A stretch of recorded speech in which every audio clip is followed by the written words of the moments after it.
I stared at the invitation that wasn't meant for me. There it was, pristine white cardstock with gold foil lettering addressed to my neighbor across the hall. Mr. and Mrs. Thompson cordially invite you to celebrate the wedding of their daughter, Diana, to Jacob Miller. My stomach twisted into a knot. Diana, my younger sister. Jacob, my ex-husband of 3 years. And I, Helen Clark, hadn't received so much as a text message about it. Before we jump back in, tell us where you're tuning in from, and if this story touches you, make sure you're subscribed, because tomorrow, I've saved something extra special for you. The invitation had been misdelivered, a twist of fate that felt particularly cruel on a Tuesday morning when I was already running late for work. I'd found it slipped under my door, the delivery person clearly confused by our apartment numbers. For a moment, I convinced myself it was some elaborate prank. Until I saw the engagement photo tucked inside. Diana's face glowed with happiness as Jacob wrapped his arms around her from behind, his chin resting on her shoulder in the exact same pose from our own engagement photos 7 years earlier. I'm Helen Clark, 52 years old, and until that moment with the invitation, I thought I'd finally rebuilt my life after a divorce that blindsided me. 3 years earlier, Jacob had walked out claiming we'd grown apart after 15 years of marriage. What he meant was that at 49, I'd become invisible to him. Too old, too settled, too predictable. Looking back, I should have seen the signs: late nights at work, the sudden interest in physical fitness, the secretive phone calls. All the clichés of a midlife crisis affair that I'd been too trusting to recognize. What I couldn't have predicted was that the other woman would be Diana, my sister who was 12 years younger than me. Diana, who I'd practically raised after our mother died when she was 9. Diana, who called me for advice on everything from cooking to career moves. Diana, who'd cried on my shoulder through breakups and celebrated with me during promotions. Diana, who apparently had been seeing Jacob behind my back for who knows how long.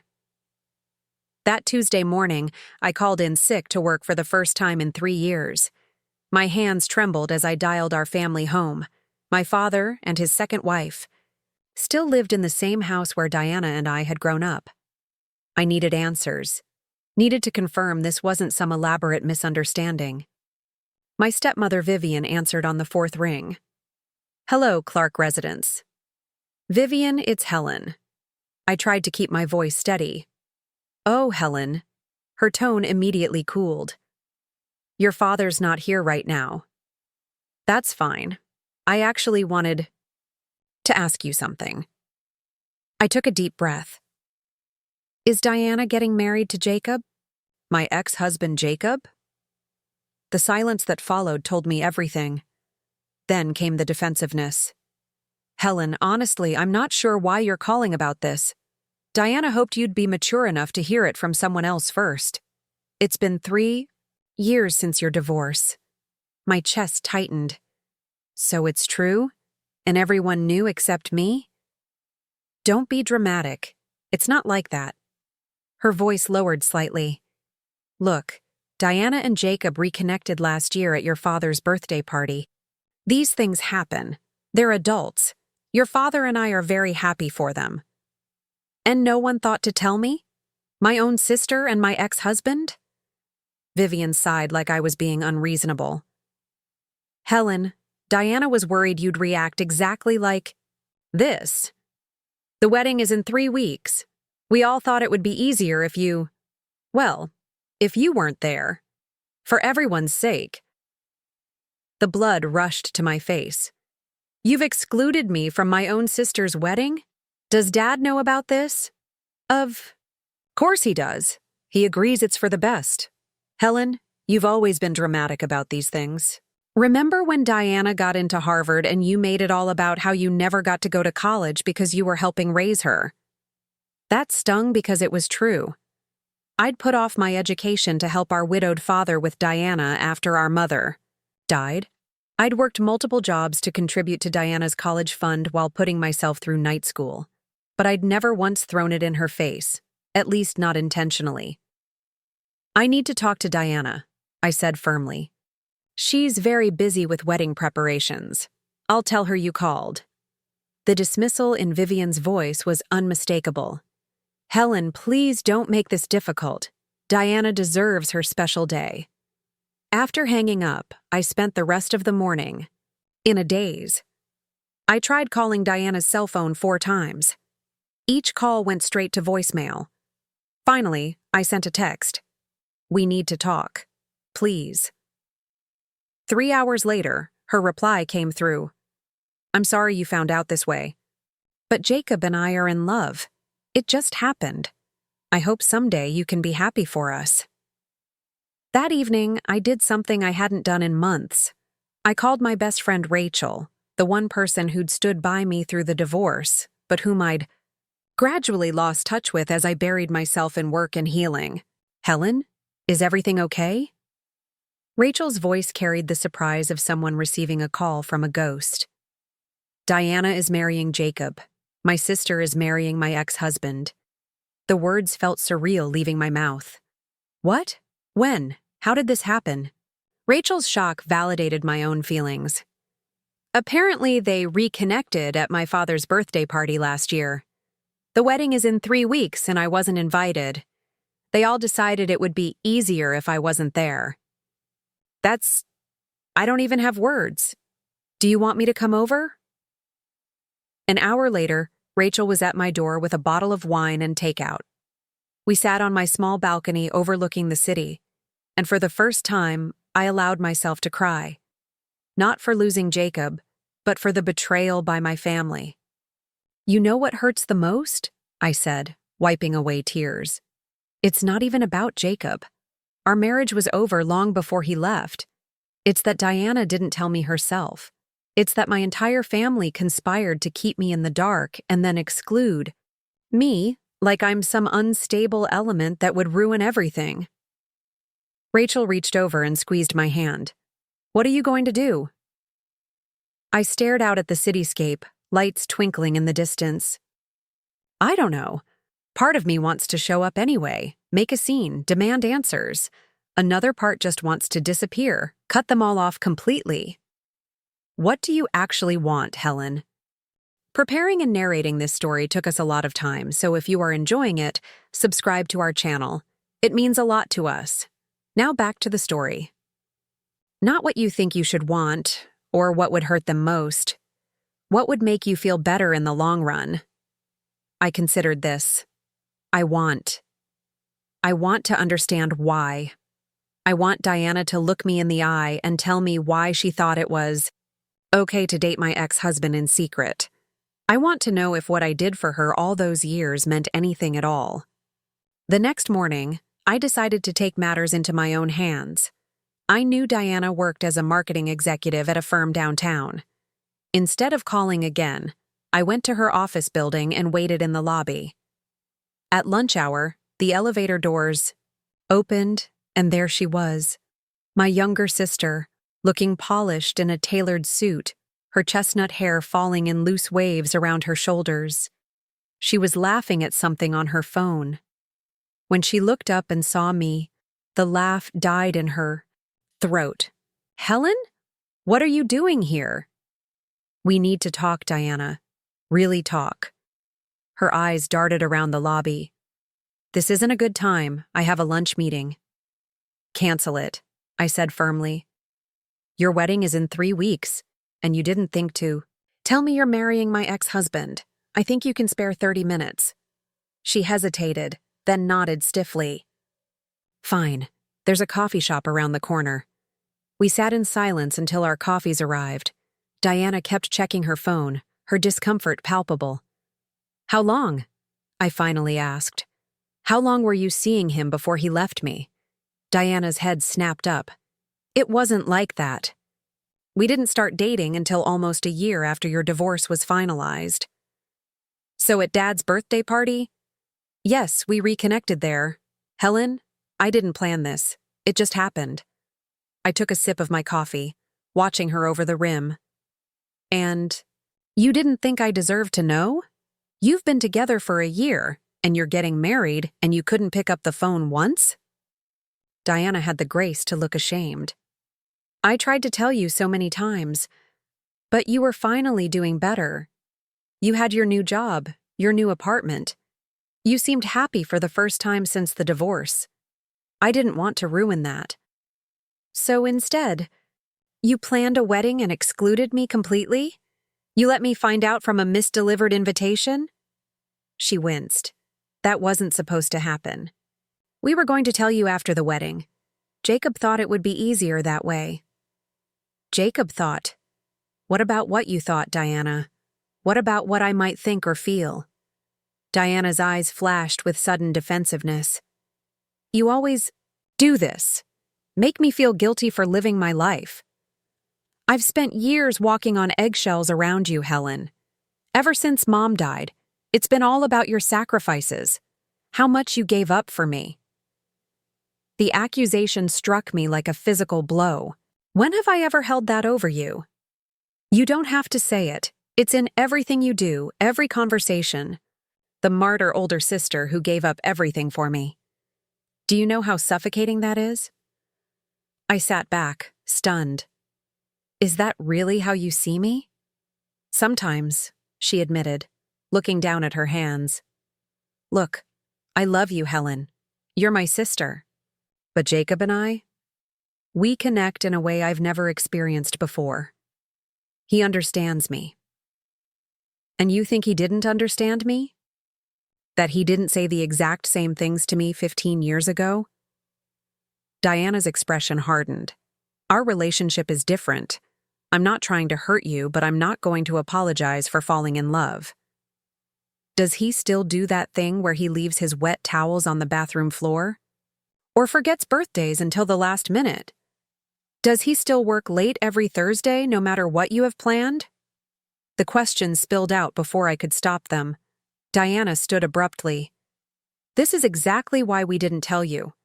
I knew you'd try to poison what we have. The wedding is in 3 weeks, Helen. Dad and Vivian agree it's best if you don't come. I hope someday you can be happy for us. But until then, please respect our decision. She walked out, leaving me alone with 2 cooling coffees and the crushing weight of family betrayal. For the next few days, I threw myself into work, taking on extra projects to keep my mind occupied. But at night, alone in my apartment, the conversation with Diana played on repeat in my head. Was she right? Had I been subtly making her feel guilty all these years? Had I become someone so bitter and difficult that my entire family thought it better to exclude me from a major life event? On Friday evening, I received a text from my father. Helen, I'm sorry about all this. Diana says you two spoke. I hope you understand our position. This is a happy time for her. No acknowledgement of how I might feel, no recognition of the bizarre situation they'd created. Just another plea for me to disappear quietly and not cause problems. That night, I did something impulsive. I booked a flight to San Miguel de Allende, Mexico, departing in 2 days, a place I'd always wanted to visit but had never prioritized. The small colonial town with its vibrant art scene had been calling to me since I'd read about it in a travel magazine. Years ago, Jacob had dismissed it as too touristy when I'd suggested it for our 10th anniversary. Instead, we'd gone to a golf resort he preferred. When Sunday arrived, I packed a single suitcase, locked my apartment, and headed to the airport. I'd taken a 2-week leave from work, citing a family emergency. In a way, it was true. My family had emerged as the emergency I needed to escape. The moment I stepped off the plane in Mexico, the warm air enveloped me like a gentle embrace. San Miguel de Allende was even more beautiful than the pictures. Cobblestone streets winding up and down hills, colonial buildings painted in warm oranges and yellows, the magnificent pink parish church rising from the main square. For the first time in days, I felt like I could breathe. I checked into a small boutique hotel near the center of town. My room opened onto a courtyard filled with bougainvillea and a small fountain. That evening, I wandered the streets, eventually finding myself in the main square where locals and tourists gathered as the sun set. An older man was playing guitar while his granddaughter danced beside him, her red dress twirling. I sat on a bench, watching them, when someone spoke beside me in accented English. They come every evening. The girl, Lucia, she is learning traditional dances. Her grandfather played guitar for the local restaurants for 40 years. I turned to see a woman in her 60s with silver-streaked black hair and warm brown eyes. She smiled and introduced herself as Elena, a local artist. "Are you visiting San Miguel alone?" she asked. "Yes," I replied, surprised by my willingness to engage with a stranger. I needed a change of scenery. Elena nodded as if she understood completely. Many come to San Miguel for transformation. Something about this place helps people find what they've lost, or perhaps discover what they never knew they had. The next morning, on Elena's recommendation, I visited her art studio tucked away on a side street. The walls were covered with vibrant paintings, landscapes, abstract pieces, and portraits that somehow captured the essence of their subjects beyond mere physical appearance. "These are incredible," I told her honestly. "Thank you. I didn't start painting until I was 55, she revealed. "Before that, I was an accountant. Can you imagine? All those years counting other people's money when I could have been creating. What made you change?" "My husband died. We'd been married 30 years. I realized I'd spent those decades living his life, his dreams. I didn't know who I was without him." She gestured around the studio. "So I came to San Miguel to find out." Something about her story resonated deeply.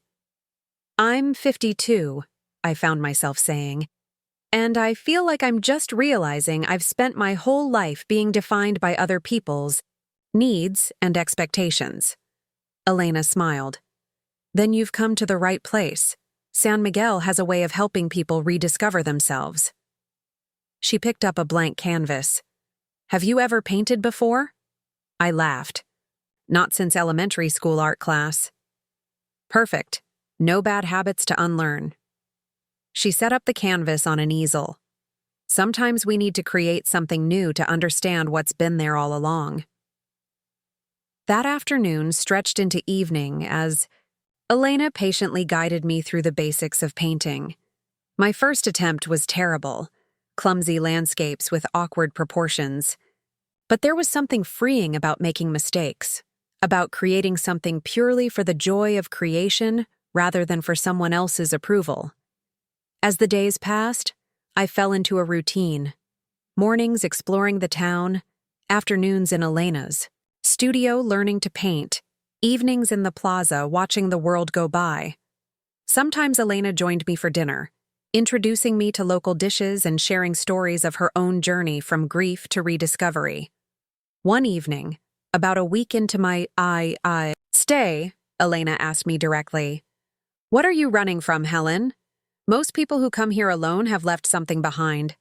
The question caught me off guard, but in the golden light of sunset, with the distant sound of music floating through the air, the truth slipped out easily. I told her about Jacob, about Diana, about the wedding I wasn't invited to that was happening in just over a week. Elena listened without interruption. When I finished, she was quiet for a long moment. "You know," she finally said, "there's a traditional belief here about betrayal. They say it's like a snake bite. The venom will kill you if you chase the snake seeking revenge, but it becomes medicine if you stay still and let it transform you." "I'm not sure I know how to do that," I admitted. "Start with forgiveness. Not for them. For yourself." What do I need to forgive myself for? For believing that your worth depends on how others value you. For letting your sister's choices determine your happiness. For waiting until now to discover who Helen really is. The words hit me like gentle rain, uncomfortable at first, then cleansing. That night in my hotel room, I took out the sketchbook Elena had given me and began drawing. Not landscapes or still lifes, but memories. My mother teaching me to bake. My father teaching me to ride a bike before Diana was born. The day I'd gotten my first apartment. Small moments where I'd felt completely myself. 2 days before Diana's wedding, I received a text from Rachel. "How are you doing? The big day is almost here. Do you want me to check in on you Saturday?" I looked around my hotel room, at the canvases I'd created leaning against the wall, imperfect but authentically mine. I thought about Elena's words about forgiveness as medicine. "I'm actually in Mexico," I replied. "Best decision I've ever made. I'm learning to paint." Rachel's response came quickly. "What? Helen Clark, spontaneous traveler? I need details." We arranged a video call later that evening. Rachel's face lit up when she saw me. "You look different," she said. "Relaxed, happy even." "I feel different," I admitted. Being away from everything, I can see more clearly now. How much of my identity was wrapped up in being the responsible older sister, the perfect wife, the dutiful daughter. I've spent my whole life trying to be what everyone else needed me to be. And now? Now I'm discovering who I am when no one's watching. It turns out I might be an artist. I laughed, still not entirely believing it myself. Or at least someone who loves creating art even if it's terrible. Rachel's expression grew serious. "Diana called me yesterday. She wanted to know if I'd heard from you. Apparently your father is worried since you're not answering his texts." "What did you tell her?" "That I hadn't heard from you in days. I didn't think it was my place to share your location." She hesitated. "Helen, the wedding is day after tomorrow. Are you really okay with not being there?" I considered this. A week ago, I would have said no. I would have been devastated, angry, plotting ways to make them feel guilty. But now, I think I'm exactly where I need to be. The day of Diana's wedding dawned bright and clear in San Miguel. I woke early and walked to the top of a nearby hill, watching the sun rise over the colonial town. My phone buzzed, with messages I didn't read. Instead, I sat in silence, thinking about the parallel lives unfolding thousands of miles apart. Diana in her wedding dress, me in this moment of solitude and unexpected peace. Later that morning, I joined Elena in her studio. She took one look at me and nodded in understanding. "Today is the wedding?" she asked. "Yes." "Then today we paint something special." She guided me to a larger canvas than I'd used before. "Today you paint your future, not your past." I worked for hours, losing myself in color and texture and possibility. The painting that emerged wasn't technically skilled, but it vibrated with energy. A woman standing at the edge of a colorful town, looking out toward distant mountains, her face turned not toward what she was leaving behind, but toward what awaited her. When I finally set down my brush, Elena studied the painting thoughtfully. "Yes," she said simply. "This is the real Helen Clark." That evening I finally checked my phone. Multiple texts from my father, increasingly concerned. One from Vivian, terse and accusatory. "Your absence is causing unnecessary stress on your sister's special day." And surprisingly, one from Diana sent just an hour earlier. "I wish you were here. I'm sorry for everything. Call me when you can." I sat with those messages, feeling their emotional pull but no longer controlled by it. After dinner, I called my father. "Helen, where have you been? We've been worried sick." His voice carried both relief and lingering anger. "I'm fine, Dad. I'm in Mexico, taking some time for myself." "Mexico? What on earth? Diana's wedding was today." "I know. I wasn't invited, remember?" His voice softened slightly. "Helen, we were trying to avoid a difficult situation." "By excluding your eldest daughter? By pretending the whole situation wasn't incredibly painful and bizarre?" He sighed heavily. "It wasn't handled well. I see that now." "How was the wedding?" I asked, surprised to find I genuinely wanted to know. "It was nice." He paused. "Diana missed you. She wouldn't admit it, but I could tell." When are you coming home? I looked out my window at the twinkling lights of San Miguel, at the painting drying on its easel. I'm not sure yet, Dad. I'm discovering some things about myself here. Things I should have explored years ago. What things? He asked, confusion evident in his voice. I'm painting, and I'm good at it, or getting better anyway. I'm meeting people who see me as just Helen, not as someone's sister or ex-wife or daughter. That's wonderful, sweetheart. But you have responsibilities back home. Your job. My job will be there, I said firmly. Or if not, I'll find another one. Dad, for the first time in my life, I'm putting myself first. Not out of selfishness, but because I'm finally understanding that I matter too. After we hung up, I texted Diana. Congratulations on your wedding. I hope it was everything you wanted. I'm taking some time for myself in Mexico. When I'm ready, we'll talk? Her response came quickly. Mexico? That's so unlike you. Jacob proposed at the rehearsal dinner last night. Dad was upset you weren't there to see it. Everyone kept asking where you were. It felt wrong without you. The old Helen would have felt vindicated by this admission, would have seized the opportunity to inflict guilt. Instead, I replied simply, I'm learning to paint. I think Mom would have loved it here. 3 weeks later, I was still in San Miguel. What had started as an impulsive escape had evolved into something more meaningful. Elena had introduced me to other artists in the community, and I'd even sold 2 small paintings to tourists who'd wandered into a local gallery where she'd helped me display my work. My leave from work had expired, but after a long conversation with my boss, we'd arranged for me to work remotely for another month. You sound different, she'd said during our call. More confident. It suits you. Rachel had booked a flight to visit the following week, eager to see this transformation for herself. My father had called twice more, his initial confusion giving way to a tentative support when he heard the happiness in my voice. And then there was Diana.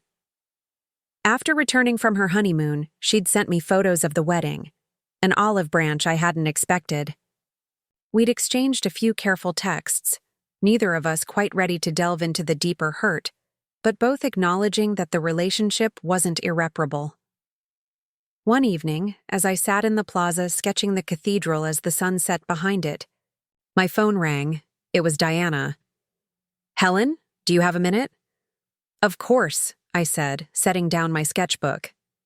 I've been thinking a lot about what happened, about us.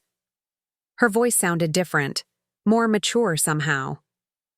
Jacob and I had a fight last night, about his wet towels on the bathroom floor, actually. Despite everything, I laughed. Some things never change. That's just it. You tried to warn me in your way. And I didn't listen because I was so caught up in the romance of it all. She paused.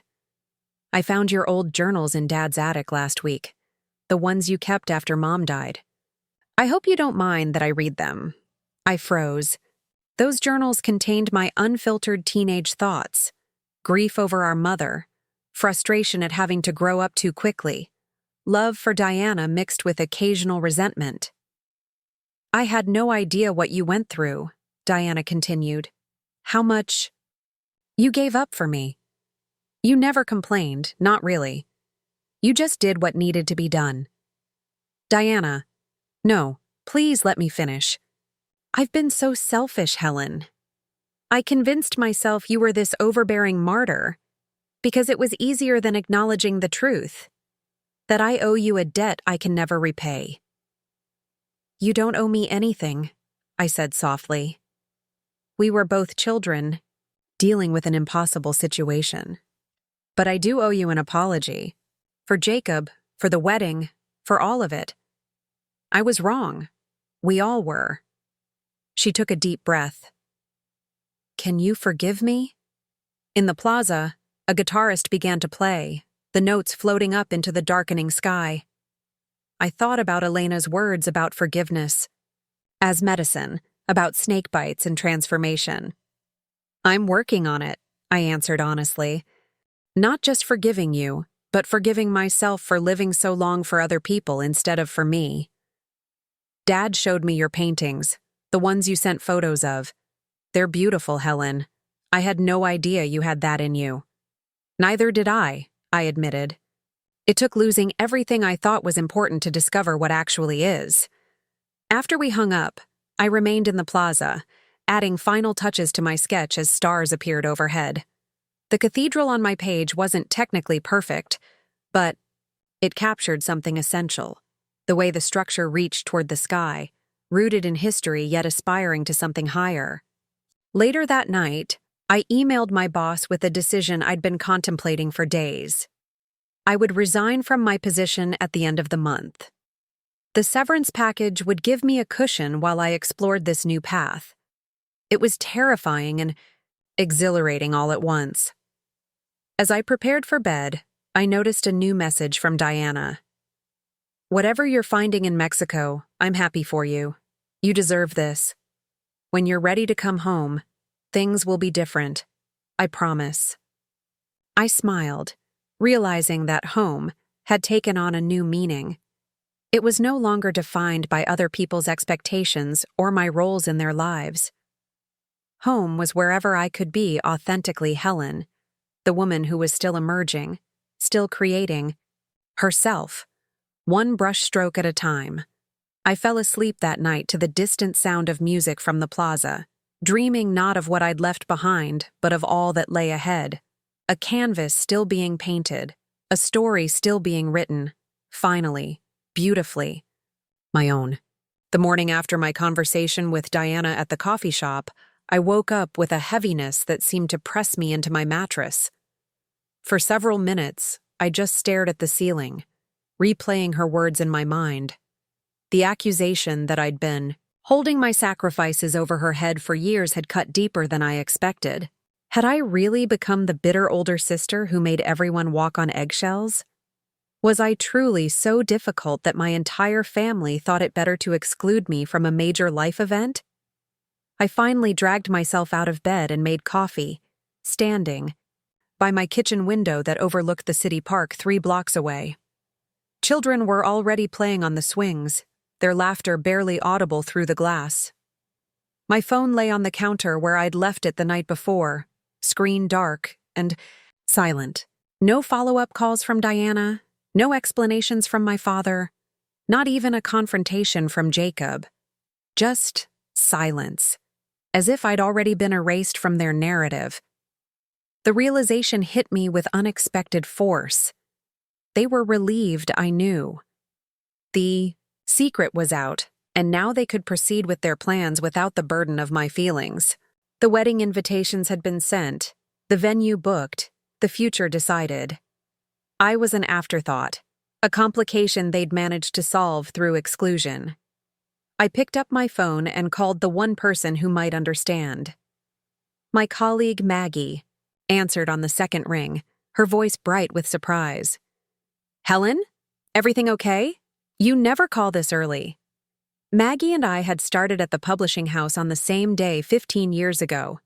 We weren't exactly friends. I'd kept most people at arm's length since the divorce, but she was the closest thing I had to an ally in my daily life. "I need to use some vacation days," I said, bypassing pleasantries. "Starting today." "Today?" Her surprise was evident. "Helen, you haven't taken a day off in 3 years. What's going on?" I hesitated, then decided the truth was simpler than any fiction I could create. "My sister is marrying my ex-husband in 3 weeks. I just found out yesterday. I wasn't invited to the wedding." The silence on the other end stretched so long I thought we'd been disconnected.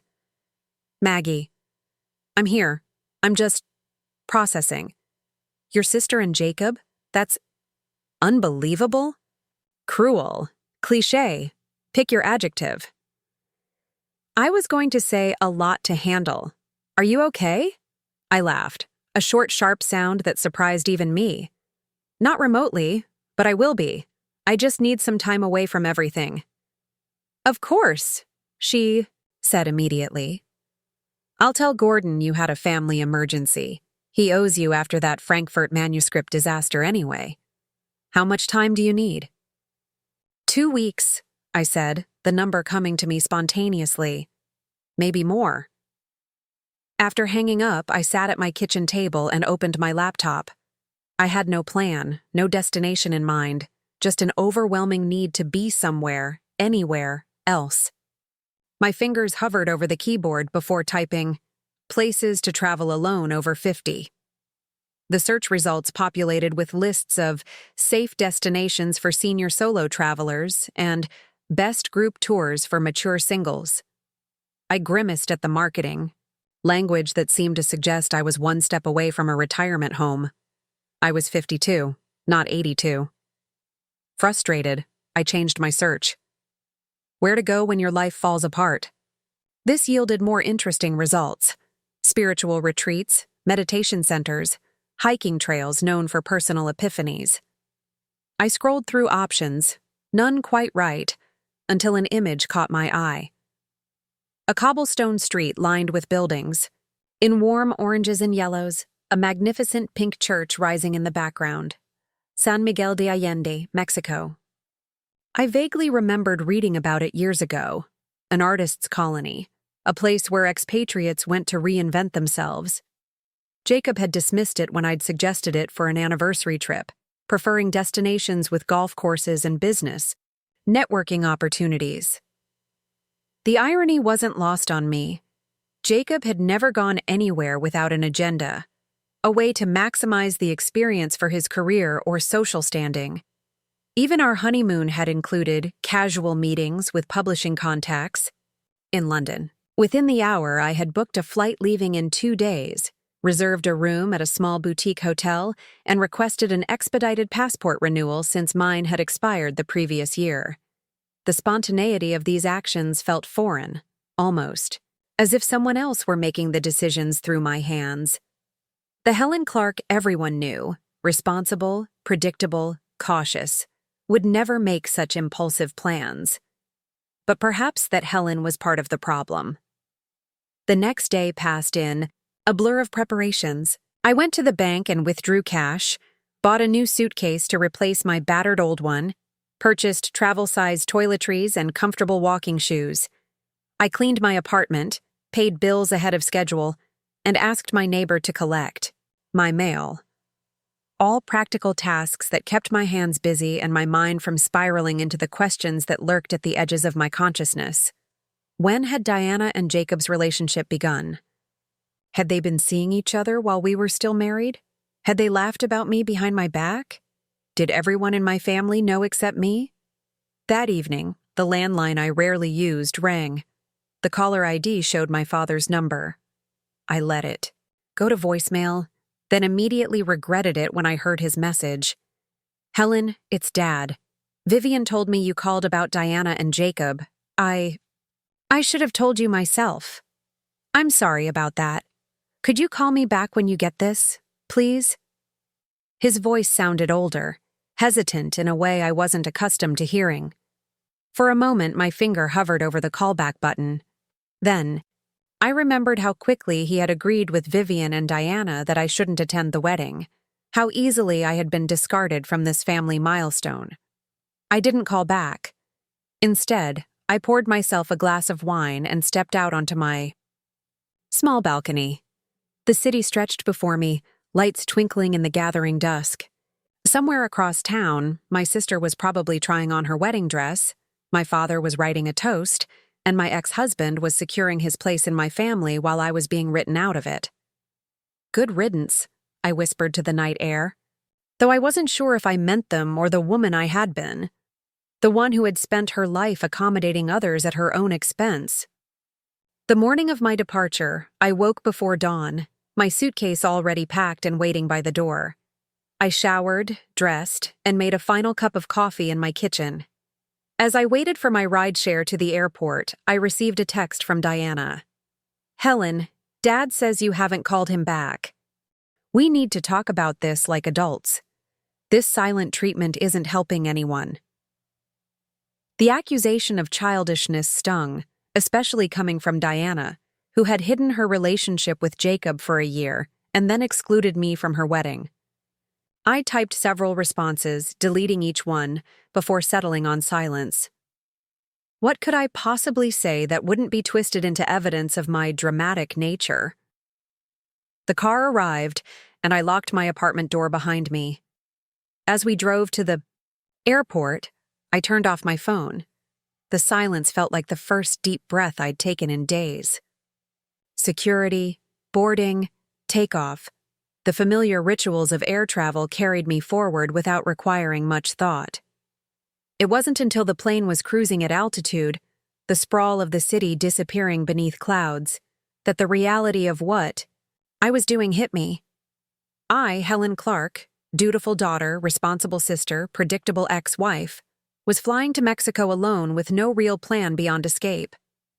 The thought sent a surprising thrill through me, like a forgotten melody suddenly remembered. When had I last done something solely for myself? Even my career, which I'd built carefully over decades, had been chosen partly for its stability, its ability to provide while allowing me time to help with Diana after our mother died. My apartment, my clothes, even my routines had been selected, for practicality rather than joy. The flight attendant offered me a drink, and on impulse I ordered champagne instead of my usual club soda. The woman in the seat beside me smiled. "Celebrating something?" she asked. I considered her question seriously. "A beginning, I think. Or maybe an ending. I'm not sure yet." She raised her own glass in a toast. "To new chapters, then." "To new chapters," I echoed, the bubbles tickling my nose as I sipped. 4 hours later, I stepped off the plane into the warm Mexican afternoon. The Leon airport was smaller than I expected, manageable in a way that calmed my initial anxiety about navigating a foreign country alone. I found my pre-arranged shuttle service and settled into the van for the 90-minute drive to San Miguel de Allende. As we left the airport behind, the landscape opened up, rolling hills, distant mountains, small farms with fields of corn and beans. The driver, Miguel, pointed out landmarks and shared bits of history in accented English. I listened, asked questions, and gazed out the window at this place that was nothing like the city I'd left behind. "First time in San Miguel?" Miguel asked, catching my eye in the rearview mirror. "Yes," I replied. "First time in Mexico, actually." "Ah, you picked a good place to start. San Miguel is special. People come for a week and stay for years." He smiled. "Something in the air, maybe? Or the light. Artists say the light is different here." As we approached the town, I understood what he meant. The late afternoon sun bathed everything in a golden glow that softened edges and deepened colors. Sanny. Miguel appeared gradually. First a few outlying buildings, then more densely packed structures climbing the hillsides, all in warm earth tones with splashes of bougainvillea spilling over walls. The van couldn't navigate the narrow cobblestone streets of the historic center, so Miguel dropped me off at a small plaza. "Your hotel is just there," he said, pointing down a narrow street. 2 blocks, on the right. You can't miss it." I thanked him, tipped generously, wondering even as I did if I was following proper protocol, and wheeled my suitcase across the uneven stones. The vibration traveled up my arm as the wheels clattered over the cobblestones, a physical sensation that grounded me in the present moment. Hotel Casa Rosada was exactly as pictured online, a restored colonial building with a terracotta facade and a heavy wooden door. Inside, a small courtyard centered around a fountain, the sound of water creating a sense of peace that felt almost foreign after the tension of the past few days. The receptionist greeted me warmly, checked me in, and led me to my room on the Blau, 2nd floor. It was simple but charming. White walls, a wrought iron bed with a colorful woven blanket, a small desk beneath a window that overlooked the courtyard, and a bathroom with hand-painted tiles. "Breakfast is served in the courtyard from 7 to 10, she explained, "and here is a map of the town. The main square, El Jardín, is just 5 minutes walking. When she left, I sat on the edge of the bed, suddenly exhausted. The adrenaline that had carried me through the last 2 days ebbed, leaving me hollow. What was I doing here, really? Running away from problems that would still exist when I returned. Hiding from the reality that my sister had chosen my ex-husband and my family had chosen them over me. I lay back on the bed, intending to rest for just a moment before unpacking, and fell into a deep, dreamless sleep, still fully clothed. When I woke, disoriented, the room was dark except for the glow of streetlights filtering through the curtains. My watch showed it was just past 9 in the evening. I'd slept for nearly 4 hours. I was hungry, but too tired to venture out for a proper meal.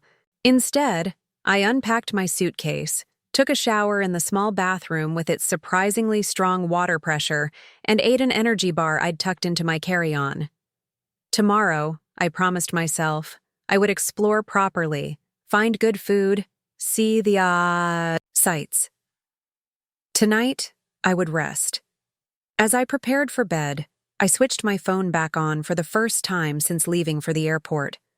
It immediately buzzed with accumulated notifications. 3 missed calls from my father, 2 from Diana, and a text from Jacob that simply read, "We need to talk. This isn't what you think." A wave of anger surged through me. How dare he reach out now, pretending there was some explanation that would make this situation acceptable? And what exactly did he think I thought? That he and my sister had developed feelings for each other and decided to get married without telling me?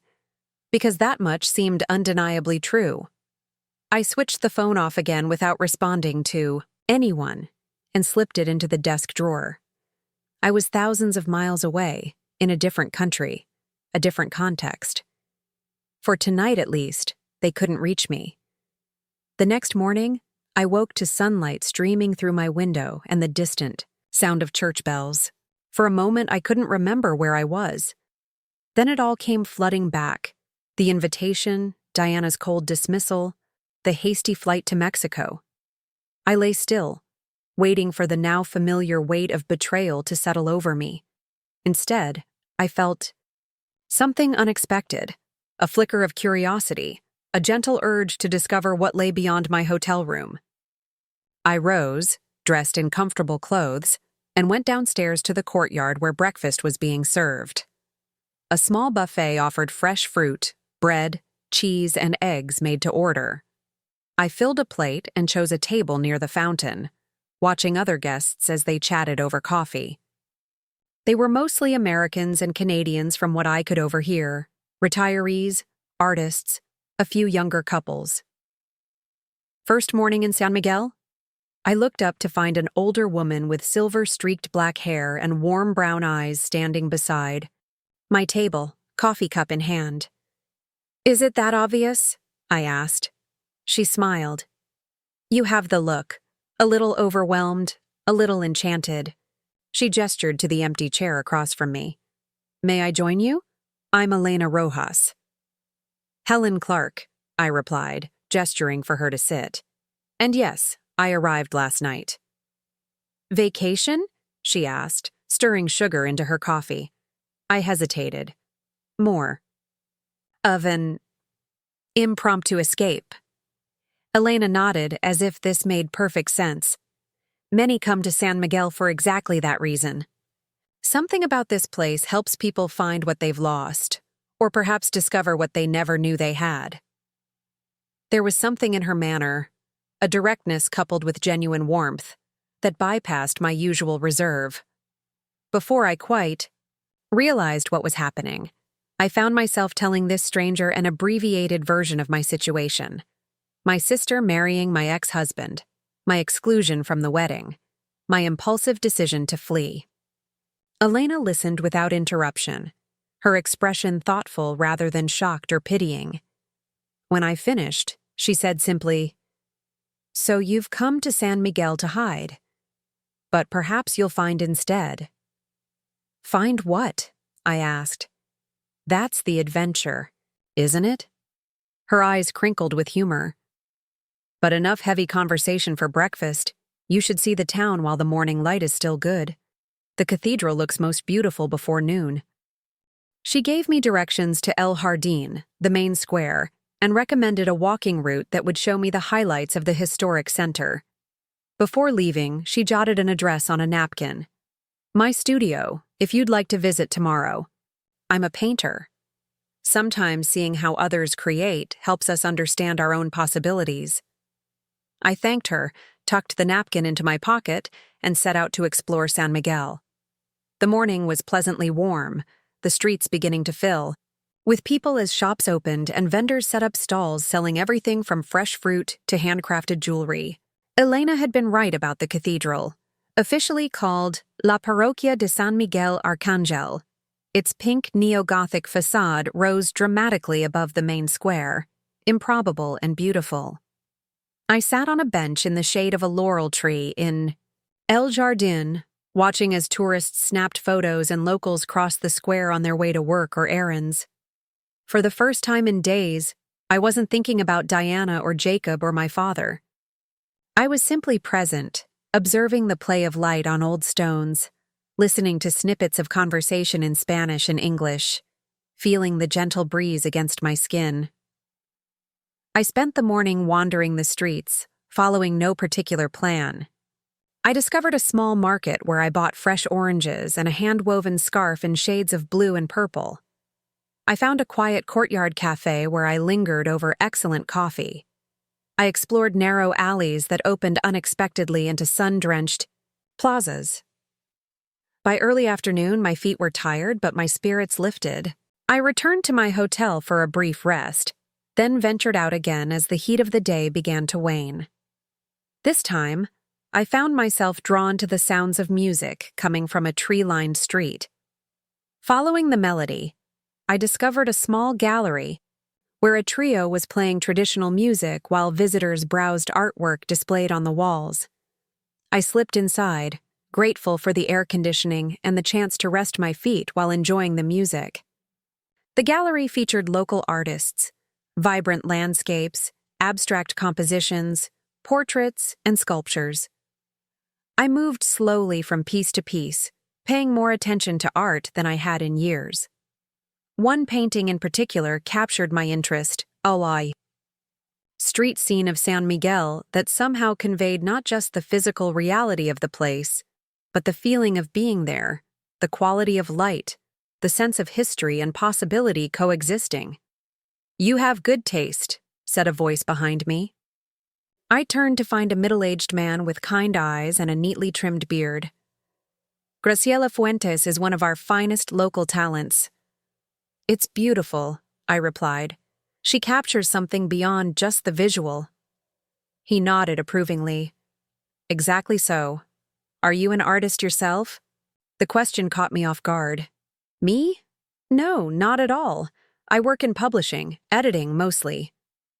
"Ah. So you work with words rather than images, but you have an eye." He introduced himself as Daniel, the gallery owner, and began telling me about the San Miguel art scene, its history as a haven for creative expatriates, the current community of painters, sculptors, and craftspeople. "We have open studio days the first weekend of each month," he explained. "Artists across town welcome visitors to see their workspaces and methods. It's quite special." "That sounds wonderful," I said, realizing I would be gone by then. My 2-week escape had definite boundaries. Real life, with all its complications and betrayals, was waiting for me back home. Daniel must have seen something change in my expression. But there are always artists happy to share their process informally. "Are you here long?" "Just 2 weeks," I replied. "A short time, but enough to get a taste of San Miguel. If you're interested in seeing an artist at work, I can make a recommendation." I thought of Elena's invitation and the napkin still in my pocket. "Actually, I met someone this morning who invited me to her studio." "Elena Rojas?" Daniel's face lit up. "Elena, of course. You couldn't find a better guide to the art world. Here. She's remarkable. Didn't begin painting until her 50s after her husband died, but her work now hangs in collections worldwide." The information surprised me. Elena had seemed so assured, so established in her identity as an artist. I'd assumed she'd been painting all her life. She started in her 50s? I asked. Indeed. She likes to say she lived one life as an accountant, and now she's living another as an artist. Daniel smiled. She's proof it's never too late to discover a new passion. His words stayed with me as I left the gallery and found a small restaurant for dinner. I sat at a table on a balcony overlooking a quiet street, ordered chile rellenos and a glass of wine, and watched as the town transformed in the golden hour of approaching sunset. Elena had reinvented herself in her 50s, after decades in a completely different field. The thought was both comforting and unsettling. Comforting because it suggested new beginnings were possible at any age. Unsettling because it forced me to confront how firmly I'd settled into the identity I'd constructed. Responsible Helen, reliable Helen, Helen who had sacrificed her own dreams to help raise Diana after their mother died. What dreams had those been, exactly? I struggled to remember. There had been a vague notion of traveling, of seeing the world beyond the city where I'd grown up. There had been a half-formed idea about writing a book someday, though I'd never taken concrete steps toward that goal. Somewhere along the way, I'd stopped imagining futures for myself. I'd become so focused on helping Diana achieve her potential that I'd neglected to develop my own. And then, when she was grown and launched into her adult life, I'd channeled that same energy into my marriage, into creating a perfect home, and being the supportive wife to a husband with ambitions. Now Diana was marrying that husband, and I was alone in Mexico, contemplating a life I'd never fully lived. The waiter brought my food, interrupting these thoughts.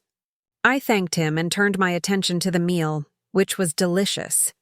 The poblano pepper perfectly charred, the cheese filling creamy and flavorful, the rice and beans simple but satisfying. As I ate, I watched an elderly couple at a nearby table. They were clearly locals, dressed elegantly but comfortably, sharing a meal in companionable silence, punctuated by occasional comments that made them both smile. There was an ease between them, a quiet contentment that spoke of years of shared experience. I tried to imagine Jacob and Diana reaching that stage, gray-haired, still finding joy in each other's company decades later. The thought brought a twinge of pain, but not the sharp agony I would have expected. It was more like pressing on a bruise that had already begun to heal. Perhaps it wasn't Jacob himself I mourned, but the future I'd thought we were building together. The comfortable retirement, the grandchildren we might have had, the security of growing old with someone who knew my history. But had Jacob ever really known me? Had I known myself? After dinner, I walked back to my hotel through streets now, illuminated by wrought iron lamps and the warm glow from restaurant windows. Musicians played in the main square, their melodies drifting through the evening air. Couples danced, children chased each other around the bandstand, old men played chess at stone tables. I paused to watch, feeling simultaneously part of the scene and separate from it, a witness to a community I wasn't fully integrated into, yet not entirely outside of either. It was an in-between state that mirrored my current life situation, caught between the identity I'd always had and whatever might come next. Back in my hotel room, I found myself reluctant to check my phone again. Instead, I opened the small journal I'd packed on impulse and began to write. Not about Diana or Jacob or the wedding I wouldn't attend, but about San Miguel. I described the colors, the sounds, the feel of cobblestones beneath my feet, the taste of my dinner, the musicians in the square. The act of putting words on paper was soothing, a way of processing the day that required me to pay attention to details I might otherwise have missed. I wrote until my eyes grew heavy, then closed the journal and prepared for bed. That night, I dreamed of painting, vivid colors flowing from my hands onto canvas, creating images that shifted and changed. Even as I worked on them, I woke feeling oddly energized, with a sense of anticipation I hadn't experienced in longer than I could remember. After breakfast, I pulled Elena's address from my pocket and set out to find her studio. San Miguel's streets didn't follow an orderly grid, and I got turned around more than once, but eventually I found the building, a 3-story structure with a heavy wooden door painted deep blue. I pressed the buzzer beside a small plaque that read, Rojas Studio, and moments later, Elena's voice came through the intercom. Yes? It's Helen Clark. We met yesterday at Hotel Casa Rosada. You invited me to visit your studio? Ah, Helen. Come up, come up. The door buzzed, and I pushed it open to find a cool, dim entryway with a tiled floor and a staircase winding upward. I climbed to the 3rd floor, where Elena waited in an open doorway, dressed in loose linen clothes splattered with paint. Welcome, she said, ushering me into a large, light-filled space with high ceilings and windows that offered a view of the town and hills beyond. Easels, canvases, and work tables occupied the center of the room, while finished paintings hung on the walls or leaned in stacks against them. This is incredible, I said, turning slowly to take it all in. My sanctuary, Elena replied. Coffee? Tea? I always need something while I work. I accepted coffee, and she led me to a small kitchenette in the corner of the studio. As she prepared the drinks, I wandered among the paintings, drawn to their vibrant colors and powerful composition. They were primarily landscapes and portraits, but with an expressionist quality that elevated them beyond mere representation. These are remarkable, I told her honestly. I met Daniel at the gallery yesterday, and he told me you only began painting in your 50s. Elena handed me a steaming mug and nodded. After my husband died, 30 years of marriage, most of it good, and then suddenly I was alone. I didn't know who I was without him. So you came to San Miguel? I came to run away, she corrected gently. I stayed to find myself. We settled in a corner with comfortable chairs, the morning light streaming through the windows, painting, patterns on the wooden floor. Tell me about the woman you were before, I said. Before San Miguel, before painting. Elena smiled, a faraway look in her eyes. Responsible, careful. I managed other people's money and made sure every cent was accounted for. I wore suits in sensible colors. I had a retirement plan and a mortgage that I paid off 2 years early. The description hit uncomfortably close to home. What changed? Besides your husband's death, I mean. I realized I'd been living his life, not mine. She set her coffee down. Carlos was a wonderful man in many ways, but his dreams became my dreams. His needs shaped our days. When he was gone, I looked around at the life we'd built and realized almost none of it reflected who I was apart from him. So you left everything behind? Not immediately. First, I tried to keep living the same life, just without him. I went to the same restaurants, attended the same social functions, maintained the same routines. It was like wearing clothes that no longer fit. She leaned forward. Then one day, I was walking past an art supply store. I'd never painted, never even considered it. But something made me go inside.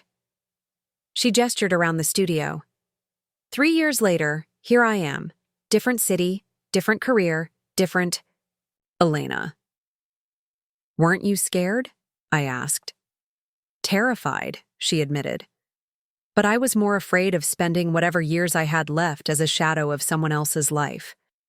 We talked for nearly 2 hours.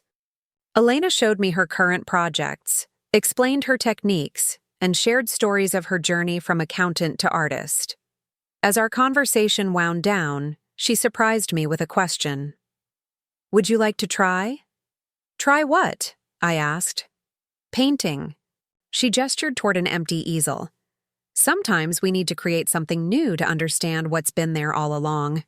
I laughed nervously. I haven't picked up a paintbrush since elementary school art class? Perfect. No bad habits. To unlearn. She was already moving toward a storage cabinet, pulling out a blank canvas, brushes, and tubes of paint. You're not committing to a career change, just to an afternoon of exploration. Before I could formulate a reasonable objection, I found myself standing before an easel, paintbrush in hand, staring at a blank canvas while Elena arranged colors on a palette beside me. "Don't overthink it," she advised. "Start with a color that speaks to you and make a mark, any mark. The canvas is yours. There are no mistakes, only discoveries." I dipped my brush into a deep blue, hesitated, then drew a curved line across the canvas. The sensation was oddly satisfying. The slight resistance of brush against canvas, the way the paint flowed, leaving a trail of color behind. "Good," Elena said. "Now another." Time seemed to shift as I added more lines, more colors. Elena offered occasional guidance: how to mix colors, how to create texture, how to use the brush to achieve different effects. Mostly, though, she let me experiment, discovering through trial and error what worked and what didn't. When I finally stepped back to look at what I'd created, I was surprised. It wasn't great art by any standard. The perspective was awkward. The colors didn't quite harmonize. The composition lacked focus. But there was something in it, a quality of expression that felt authentically mine. "What do you see?" Elena asked, standing beside me. "A mess," I replied honestly. "But an interesting mess." She smiled. "The first step of any journey begins with an interesting mess. The question is, do you want to continue the journey?" Did I? The afternoon had passed in a state of flow I rarely experienced in my daily life. I'd been completely present, focused on the act of creation, rather than the swirl of thoughts about Diana, Jacob, and the wedding. For a few hours, I'd forgotten to be Helen Clark, the betrayed sister and ex-wife. I'd just been a woman making marks on canvas, discovering a new form of expression. "I think I do," I said, surprising myself with the certainty in my voice. "Good. Same time tomorrow, then." Elena began cleaning brushes. Bring comfortable clothes. Paint tends to find its way onto everything. As I walked back to my hotel in the late afternoon light, I felt lighter somehow, as if I'd set down a burden I hadn't realized I was carrying. The burden of always being the person others expected me to be, perhaps. Or the burden of defining myself through my relationships to others, rather than through my own experiences and choices. For the first time since finding that misdelivered wedding invitation, I wasn't primarily thinking about what I'd lost. Instead, I was contemplating what I might discover. About San Miguel, about painting, about myself.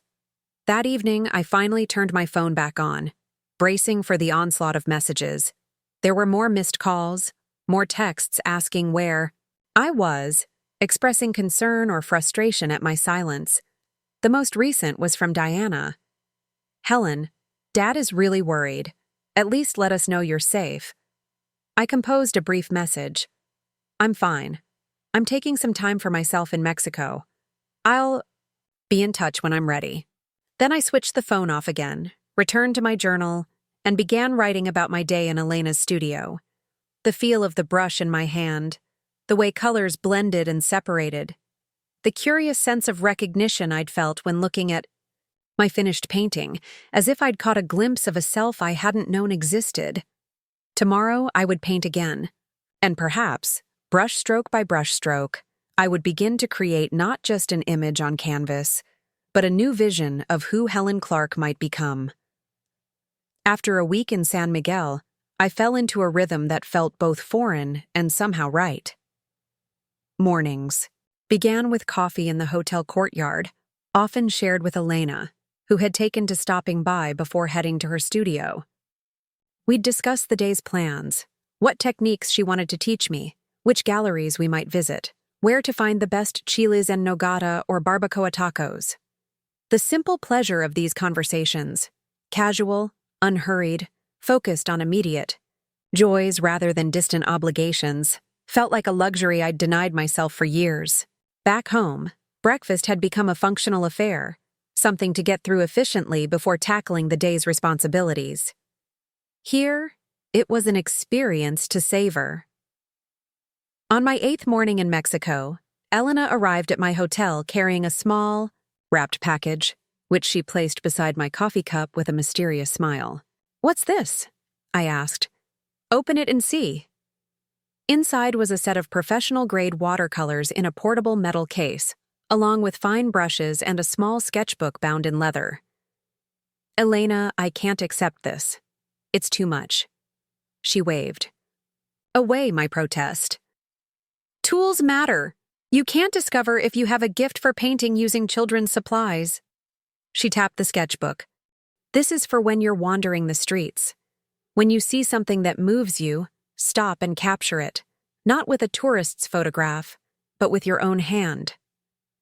I ran my fingers over the smooth leather cover, oddly touched by her belief in abilities I wasn't sure I possessed.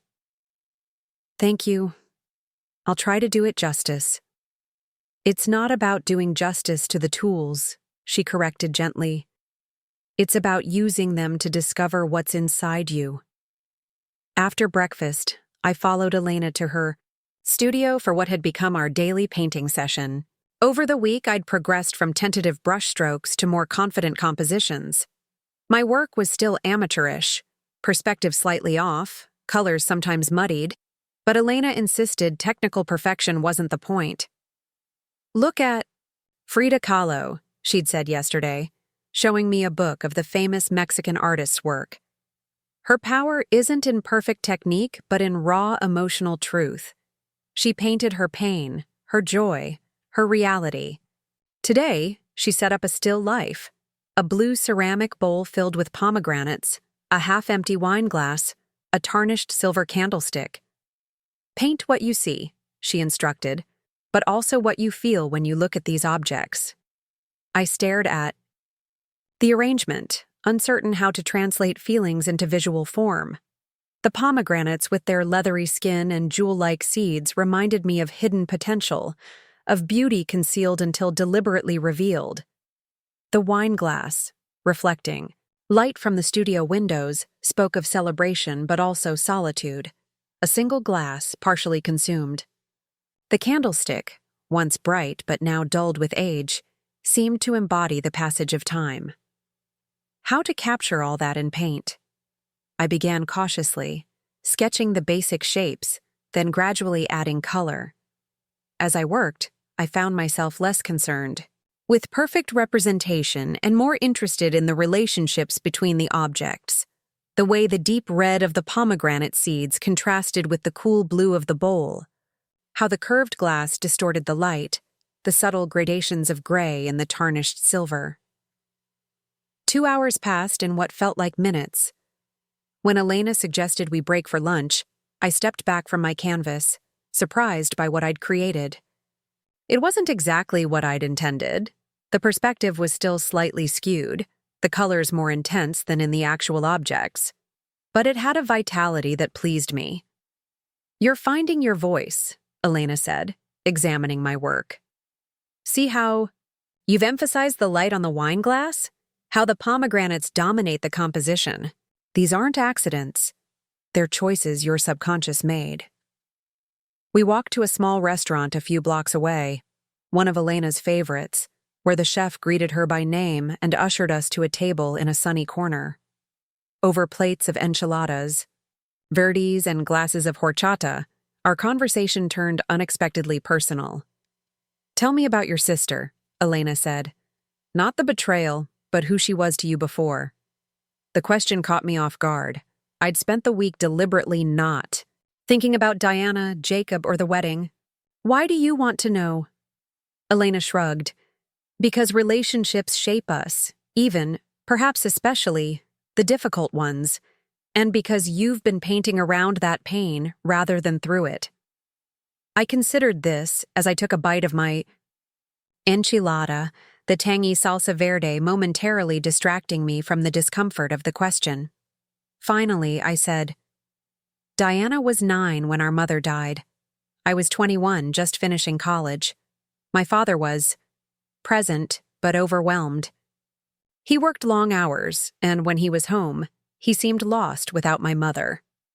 So you stepped in. Someone had to.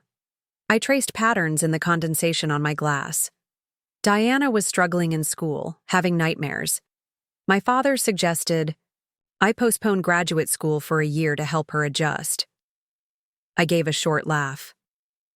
1 year turned into many. I got a job nearby instead of pursuing the fellowship I'd been offered in another state. I helped with homework, attended parent-teacher conferences, made sure there were home-cooked meals. You became a surrogate mother. I tried to be a good sister, I corrected. But maybe the lines blurred. Diana resented it sometimes, being the one who needed help, having the older sister who was always there, always responsible. As she got older, she pushed back harder. In high school, she asked me to stop coming to school events, said it was embarrassing that other kids had real parents there. The memory still stung, even after all these years. When she got into Harvard, I was so proud.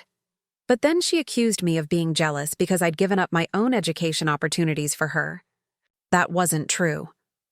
I was genuinely happy for her. Were you genuinely happy for yourself? Elena asked quietly.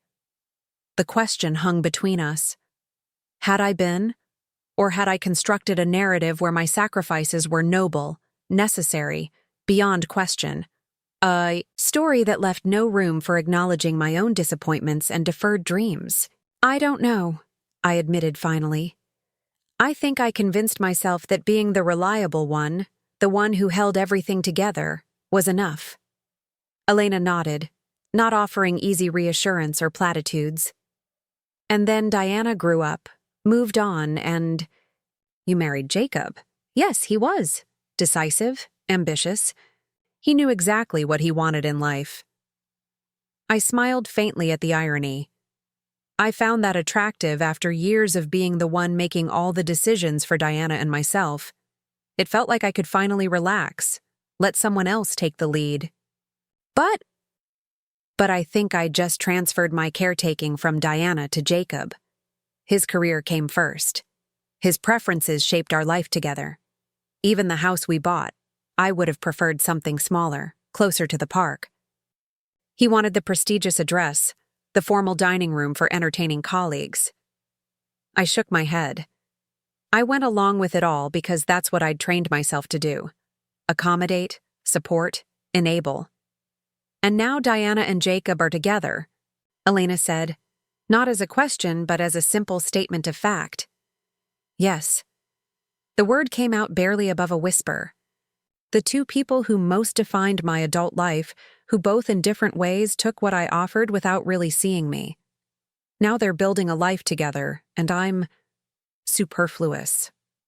Or finally free, Elena suggested. I looked up sharply. Free? To discover who Helen is when she's not defined by caring for a sister or supporting a husband. She reached across the table and touched my hand briefly. Perhaps this betrayal, painful as it is also an opportunity. The idea was so startling that I didn't know how to respond.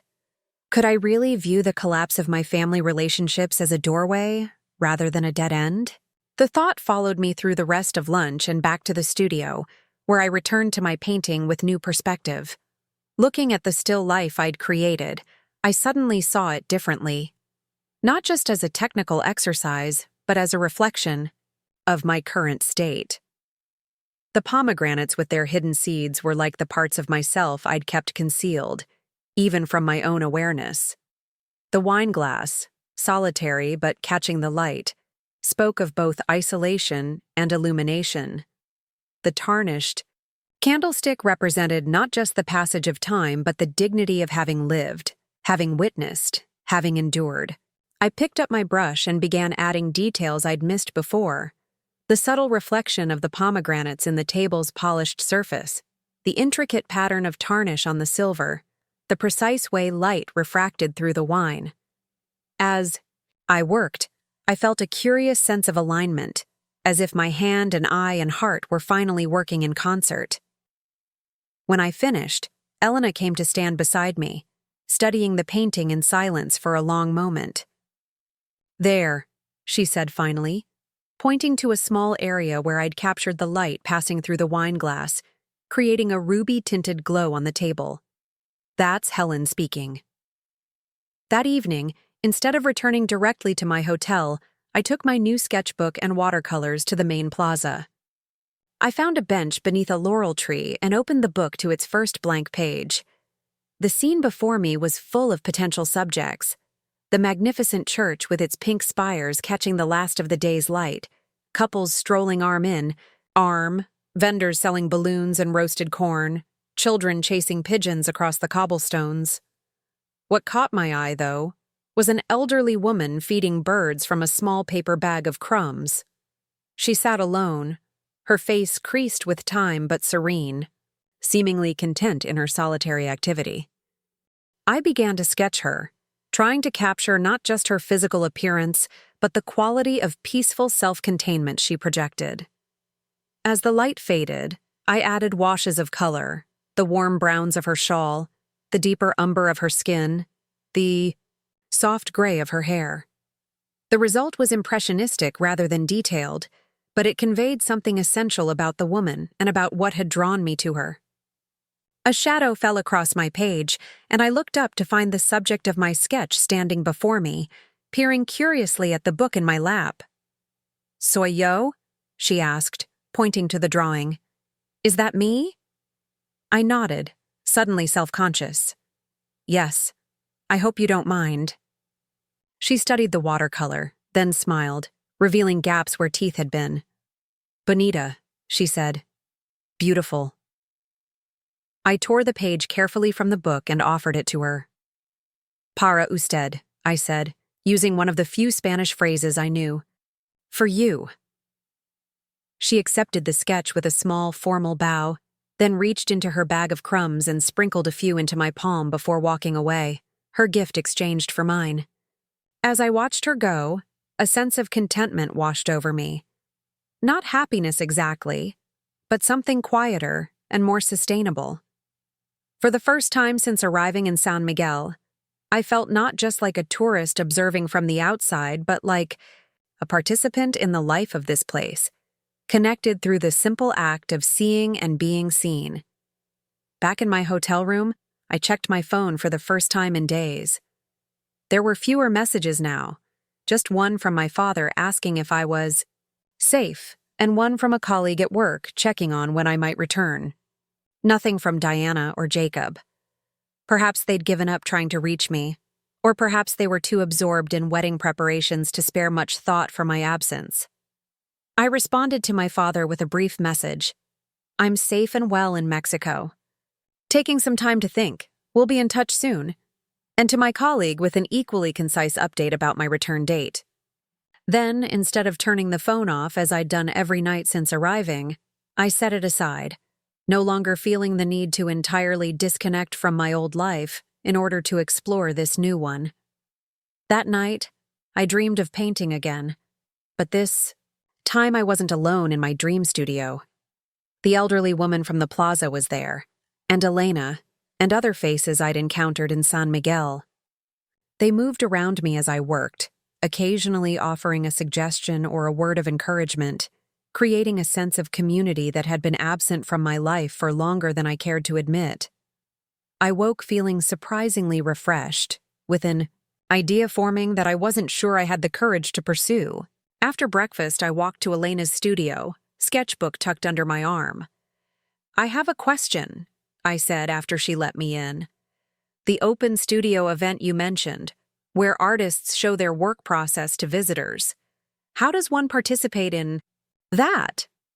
Elena looked surprised. "Are you thinking of showing your work?"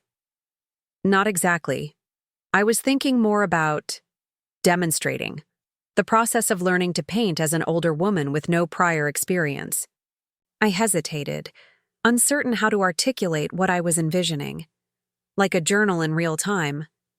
"Interesting," Elena said, pouring coffee for us both. You mean setting up a space where visitors could see your progression, from your first attempts to your current work, and watch you actively learning? Yes, exactly. Not presenting myself as an accomplished artist, but as someone in the middle of discovery, someone starting over. The idea gained clarity as I spoke. So many people feel trapped in lives they've outgrown. Maybe seeing someone else mid-transformation would inspire them. Elena considered this, head tilted thoughtfully. It's unconventional for the open studio event. Usually it's established artists showing their methods. She smiled suddenly. Which is exactly why we should do it. Breaking expectations is good for the soul, yours and the visitors. We? I asked. Of course, my studio has plenty of space. We could set up a corner for you, display your progression so far, and have you working on something new during the event. Her eyes lit with enthusiasm. We could frame it as a special exhibition, beginning again, the art of reinvention. Or something like that. The prospect was both exhilarating and terrifying. Do you really think anyone would be interested? Helen, Elena said with gentle firmness, your story is one that resonates with many people, especially women of our generation. The details differ, but the essential experience of having shaped your life around others' needs and then needing to rediscover yourself, that's universal. Over the next few days, the idea evolved from a vague concept into a concrete plan. Elena rearranged her studio to create a dedicated space for what we now called the Reinvention Project. We selected examples of my work from the past week, arranged chronologically to show progression. Elena helped me frame them simply, transforming tentative practice pieces into a coherent visual narrative. I continued painting daily, but with a new purpose, not just learning techniques, but developing a body of work that expressed something authentic about my journey. I created a series of small watercolors depicting scenes from San Miguel, each capturing a moment or interaction that had touched me in some way. The elderly woman feeding birds, musicians in the plaza, a young couple stealing a kiss in the shelter of a doorway, the riot of bougainvillea cascading over a sun-baked wall. Alongside these external observations, I began a more personal series, abstract compositions that attempted to translate emotional states into visual form. One used cool blues and grays to evoke the isolation I'd felt upon discovering Diana and Jacob's betrayal. Another, in warm oranges and golds, captured the sense of possibility that was gradually replacing that initial despair. As I worked, I kept a journal documenting not just technical challenges and breakthroughs, but the internal shifts accompanying them. This would be displayed alongside the paintings, offering viewers insight into the connection between artistic and personal development. 3 days before the open studio event, I received a text from Diana. The wedding is in 2 days. Last chance to be part of this. Jacob and I both wish you could see past your hurt and be there for us. The message landed like a stone in the calm pool of my new existence. I sat on the edge of my hotel bed, phone in hand, unexpected tears blurring my vision. After all this time, after the deliberate exclusion and casual cruelty, they were still framing my absence as a personal failing, my inability to see past my hurt, rather than a reasonable response to their betrayal. I typed several replies, deleting each one before sending. What could I possibly say that would penetrate the narrative they'd constructed, that would make them understand that this wasn't about jealousy or bitterness, but about basic respect and consideration? In the end, I sent nothing. Instead, I picked up my sketchbook and walked to the plaza, finding a quiet corner where I could sit and draw. As my pencil moved across the paper, capturing the intricate facade of the cathedral in the fading afternoon light, I felt the knot of emotion gradually loosen. Diana and Jacob would marry in 2 days, with or without my blessing. Their story would unfold according to its own logic, shaped by choices I couldn't control. Meanwhile, I was here in this beautiful town, creating something new from the raw materials of my disrupted life. Both realities existed simultaneously, neither canceling out the other. That evening, I returned to Elena's studio to continue preparing for the open studio event. She noticed my subdued mood immediately. "What happened?" she asked, setting aside the sign she'd been painting announcing the reinvention project. I showed her Diana's text. "The wedding is day after tomorrow." Elena studied me thoughtfully. "How does that make you feel?" "Sad," I admitted. "Not because I want to be there, I don't, but because even now, they can't acknowledge how their actions affected me. It's all about what I should be doing for them, never about what they did to me." "Some people never develop the capacity to truly see others," Elena said. "They remain the centers of their own universes, with everyone else orbiting around them." "Diana wasn't always like that," I said softly. "When she was little, she was so attuned to others' feelings. She'd notice if I was sad or stressed and try to comfort me, even though she was just a child herself." "What changed, do you think?" I considered this question, trying to pinpoint when my sensitive little sister had transformed into someone capable of dating her sister's ex-husband in secret, then excluding that sister from her wedding. "I'm not sure," I said finally. "Maybe it was going away to college, being in that hyper-competitive environment where self-promotion is rewarded. Maybe it was the way our father and Vivian indulged her after she graduated, treating every achievement as exceptional. Or maybe," Elena suggested gently, "it was having an older sister who sacrificed so much that Diana came to believe such sacrifice was her due, that others should naturally reorganize their lives around her needs and desires." The observation stung, but I couldn't dismiss it entirely. Had my devotion to Diana's well-being ultimately enabled her self-centeredness? Had my willingness to put her first taught her to expect the same from everyone? "I never meant to teach her that," I said. "Of course not, but lessons are often transmitted without conscious intention." Elena squeezed my shoulder comfortingly. "The good news is that you're breaking that pattern now. You're showing her and yourself that your life has value and purpose independent of hers." "Even if she never sees it that way?" "Even then. Because this isn't really about Diana anymore, is it? It's about you discovering who Helen is when she's not defined by her relationships to others." The day of the open studio event dawned clear and warm. I woke early, a flutter of anticipation in my stomach that was equal parts excitement and apprehension. In a few hours, strangers would be viewing my work, asking questions, watching me paint. The idea that had seemed so promising when discussing it with Elena now felt presumptuous. Who was I to present myself as an artist, even one in the early stages of development? I shared these doubts with Elena when I arrived at her studio. She listened patiently, then handed me a cup of coffee. "Do you know how many people never try something new because they're afraid of not being instantly good at it?" she asked. "How many potential artists, writers, musicians never emerge because they can't bear the vulnerability of being a beginner?" "Probably most people," I admitted. "Exactly. So by simply showing up today, by sharing your learning process openly, you're doing something radical. You're giving others permission to begin their own journeys, whatever those might be." Her words calmed my nerves somewhat. We spent the morning making final adjustments to the display, hanging the last of my framed pieces, arranging my journal pages on a small reading table, setting up an easel where I would work during the event. At noon, Elena opened the studio.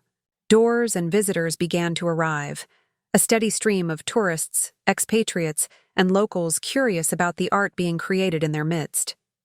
Most went first to Elena's main exhibition space, admiring her established work, but gradually people found their way to my corner. I sat at my easel, working on a new painting, a view of the courtyard at my hotel, with its central fountain, and potted bougainvillea. As I mixed colors and applied them to the canvas, I became aware of people gathering behind me, watching silently or murmuring comments to one another.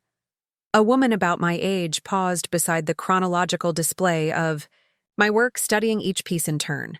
She read the accompanying journal excerpts, then approached me hesitantly. "Excuse me," she said. "I hope I'm not interrupting, but I wanted to tell you how much your project speaks to me." I set down my brush. "Thank you. That's very kind." "No, I mean it literally speaks to me, to my situation." She gestured to her husband, who was examining one of Elena's landscapes across the room. "We're here on vacation, but also trying to figure out our next chapter. Tom's retiring next year, and I've spent 3 decades as a high school administrator. We're both a little terrified of what comes next." She looked at my paintings again. "Seeing your progression, reading about your journey, it makes the idea of starting over seem less daunting." Throughout the afternoon, similar conversations unfolded. A retired lawyer considering a second career in photography, a widower learning to cook for the first time, a woman who had recently left a decades-long corporate job to open a small bookshop. Each saw something in my humble display that resonated with their own experiences of transition and reinvention. Some asked technical questions about painting that I could barely answer, being such a novice myself. Others wanted to know more about my personal story, how I'd found myself in San Miguel, what had prompted my artistic exploration. I shared selectively, offering the general outline without the specific details of Diana and Jacob's betrayal. By the time the open studio event ended at 6, I was both exhausted and exhilarated. Elena and I celebrated with glasses of wine on the small balcony adjoining her studio, watching as the town below was gradually illuminated by streetlights and warm glows from windows. "Well?" she asked. "How does it feel to be a public artist?" I laughed. "I'm not sure that's an accurate description, but it feels significant, like I've crossed some threshold I didn't even know was there." "You have," she affirmed. "Sharing creative work is an act of courage, especially when the work is so connected to personal vulnerability.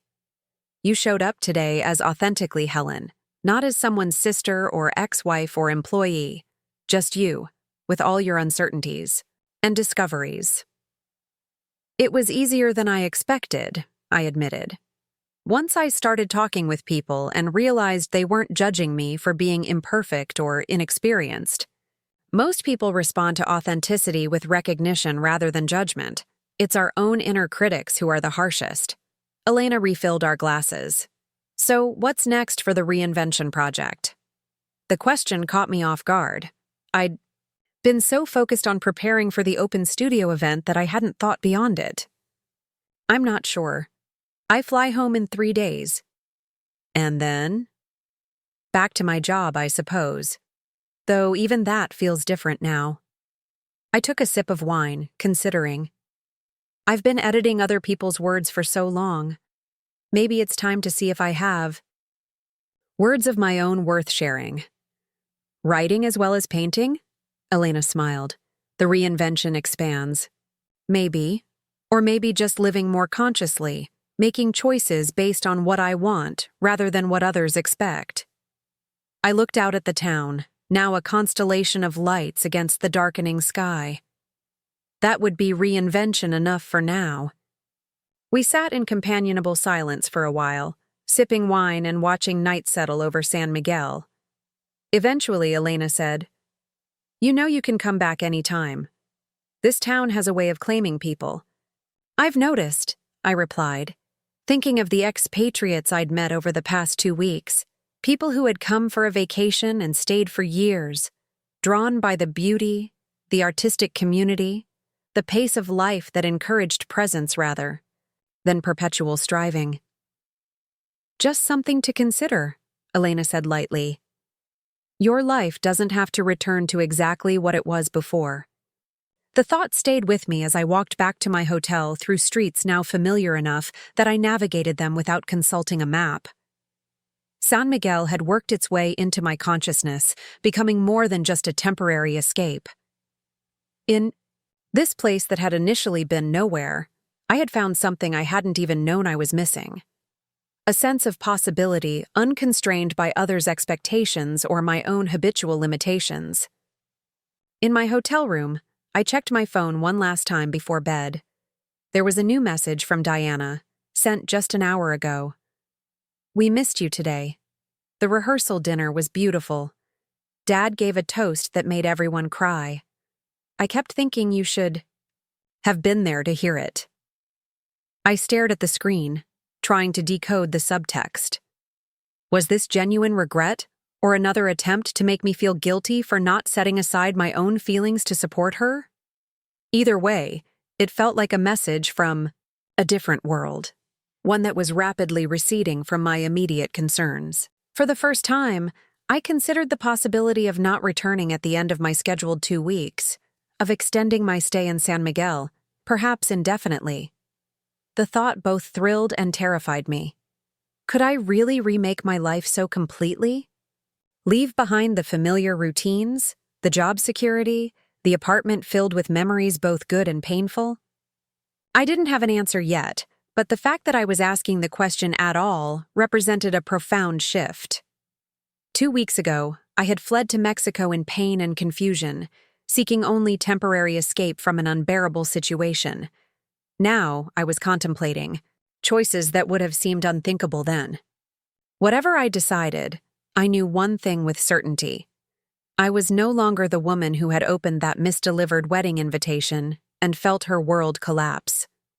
That Helen still existed somewhere within me, but she was being gradually transformed, stroke by brush stroke, choice by choice, into someone new.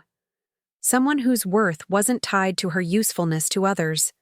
Someone who could create rather than merely support. Someone who might, in time, thank Diana and Jacob for the betrayal that had forced her to finally claim her own life. The day of Diana and Jacob's wedding arrived with infuriating perfection. Clear skies, mild temperature, the kind of day brides pray for. I woke early, a strange hollowness in my chest that wasn't quite pain but something adjacent to it. Somewhere, across the ocean, my sister was probably already surrounded by bridesmaids, having her hair styled, sipping champagne. My father would be checking his speech cards nervously.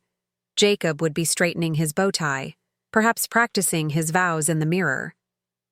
And I was here in San Miguel de Allende, thousands of miles away, excluded and yet somehow free.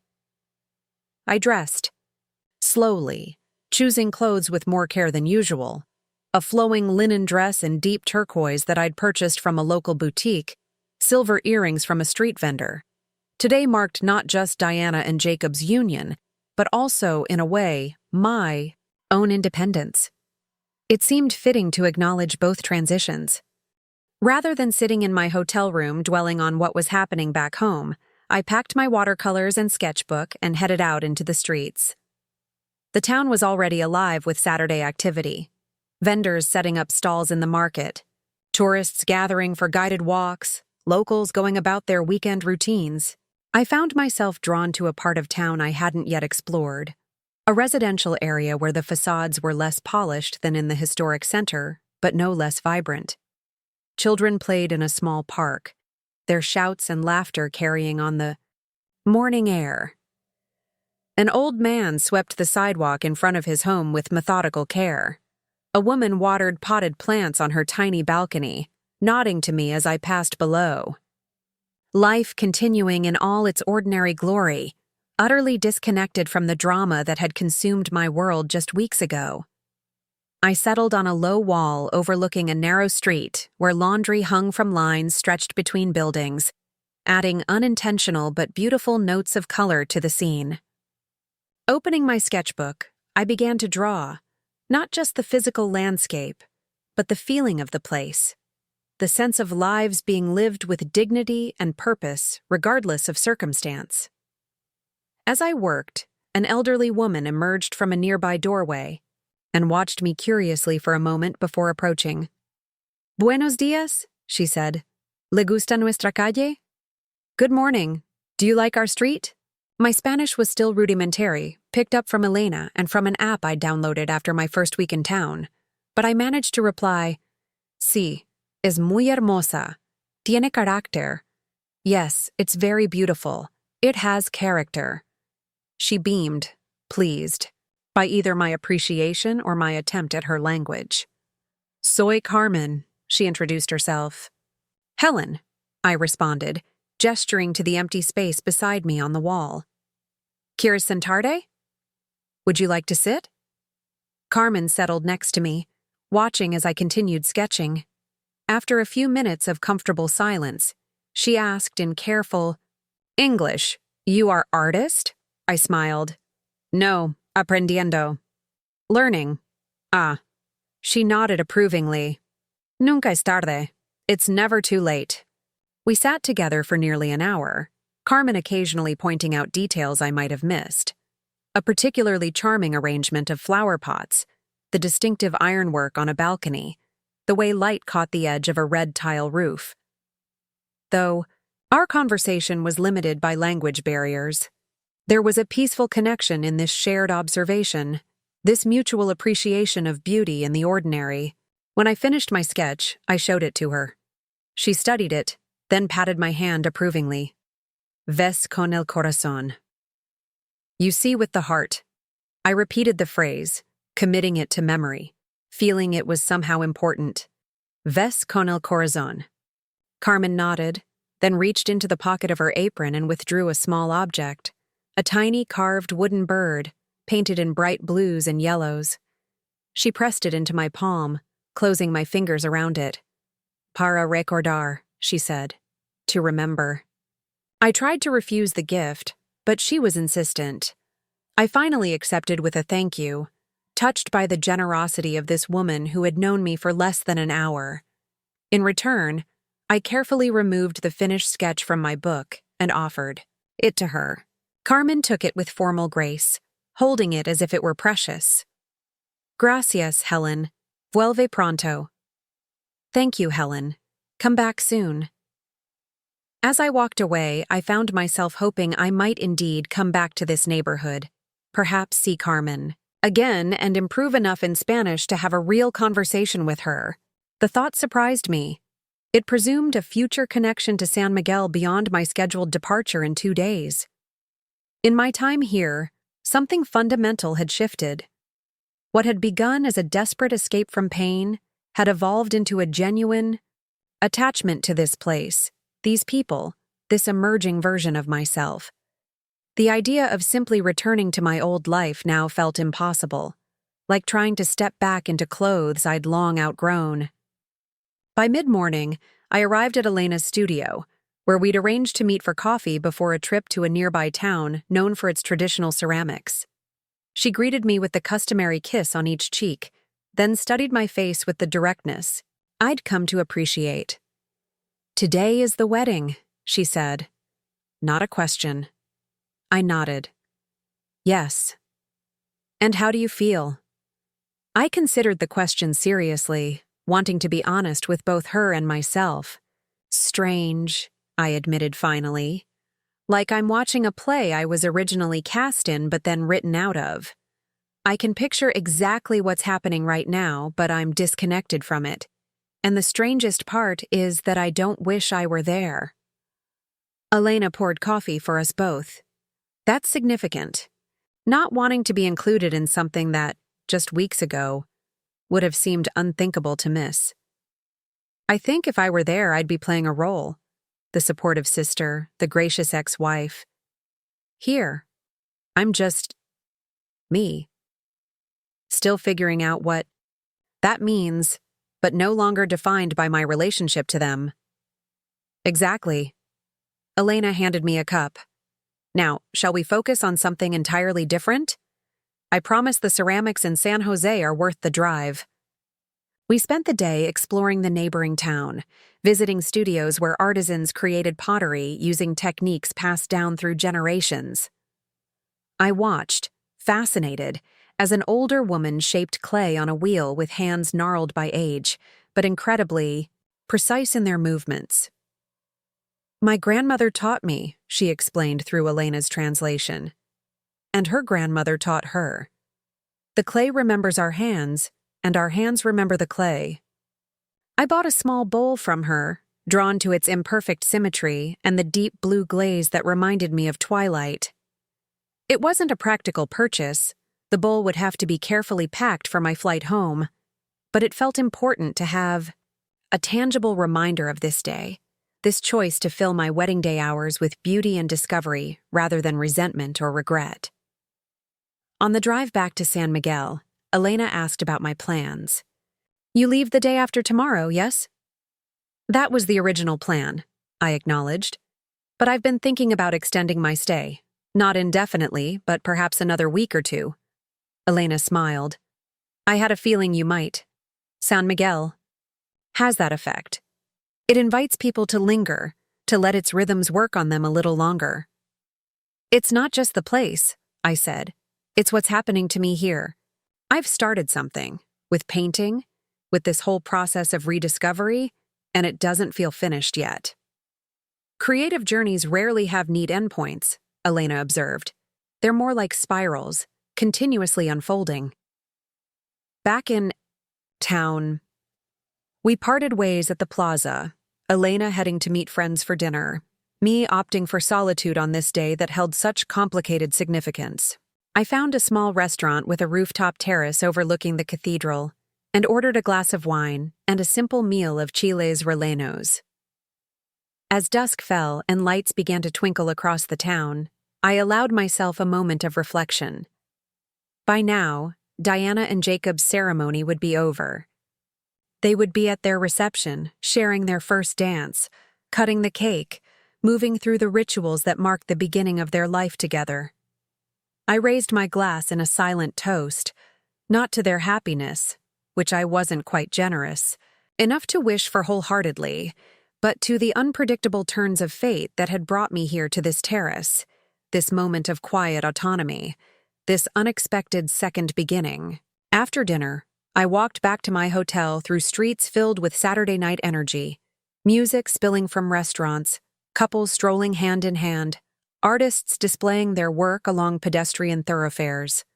The vibrancy of it all reinforced my inclination to stay longer. There was still so much of San Miguel to discover, both the physical place and what it was revealing in me.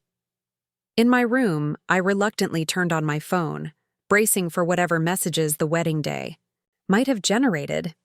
There were several: a photo from a family friend who didn't know I hadn't attended, showing Diana radiant in her gown with my father beside her, a text from my father simply saying, "Wish you were here," and most surprisingly, a voicemail from Jacob.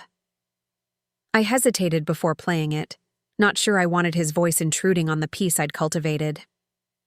Curiosity finally won out. His message was brief, his tone slurred slightly as if he'd been drinking. "Helen, it's Jacob. The wedding's over. Everyone keeps asking where you are.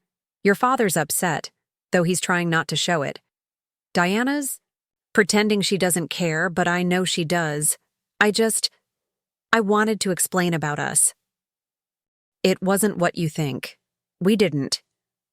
There was a long pause, then, "Anyway, call me when you get this. We should talk." I deleted the message without saving it.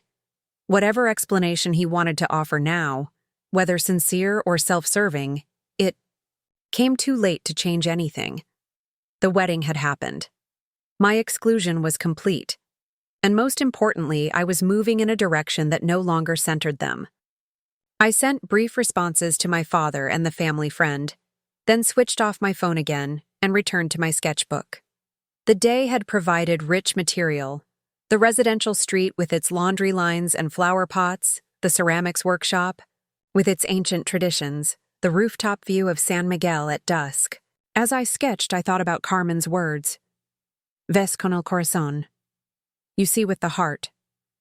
Perhaps that was what had begun to change in me here.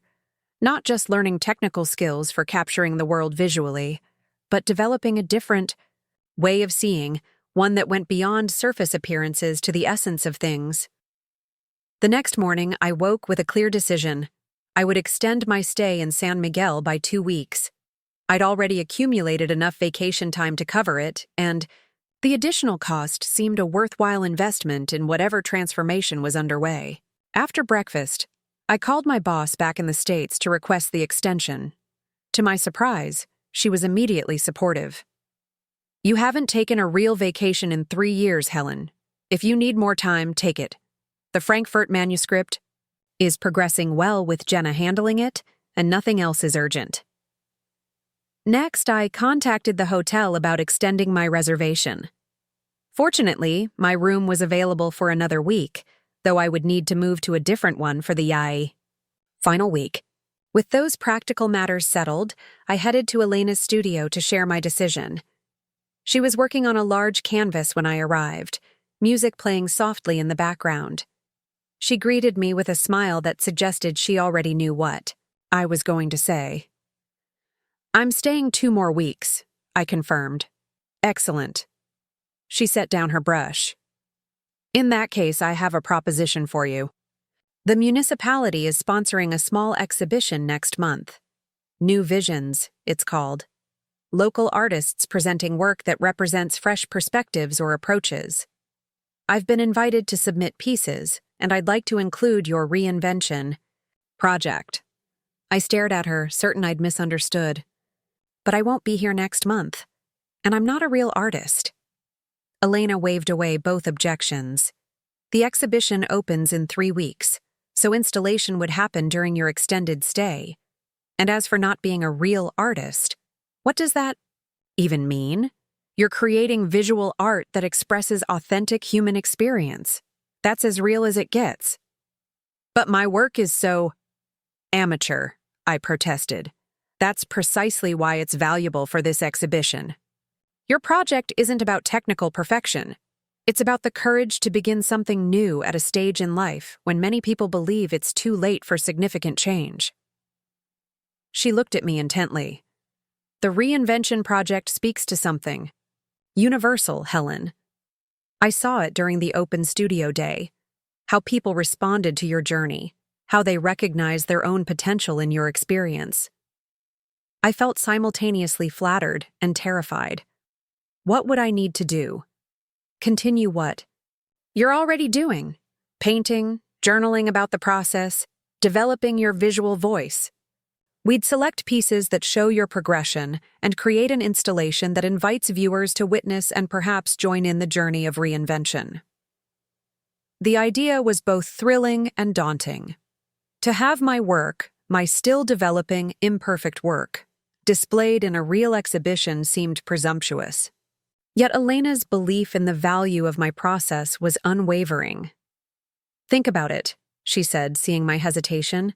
"You don't need to decide immediately." But as I left her studio and walked through the sun-drenched streets of San Miguel, I found myself already imagining how such an installation might be arranged, what pieces would best illustrate the transformation I was experiencing, what I might write to accompany them. By the time I reached the plaza, my decision was made. I would participate in the exhibition, regardless of my insecurities. I spent the day sketching in various locations around town, my awareness heightened by the knowledge that these images might eventually be seen by strangers. In late afternoon, I returned to Elena's studio. "I'll do it," I said simply. She smiled. "I knew you would. Your courage is one of your most compelling qualities, Helen." "I don't feel particularly courageous," I admitted. "Most of the time, I feel like I'm just stumbling forward, making it up as I go along." "That's what courage often looks like from the inside," Elena replied. "It's rarely the bold, certain stride we imagine. More often, it's exactly that, stumbling forward despite doubt and fear." For the next several days, I divided my time between exploring San Miguel and working intensively on pieces for the exhibition. Elena guided me gently, suggesting techniques and approaches, but always emphasizing that my unique perspective was what mattered most. "Technical skill can be developed over time," she said. "Authentic voice is the rarer quality." On the evening before my originally scheduled departure date, I received an unexpected text from Diana. "Helen, where are you? Dad says you're in Mexico? We need to talk about what happens now. Jacob and I are back from our honeymoon next week. The message struck me as oddly presumptuous, as if my location required explanation, as if their return created some obligation for me.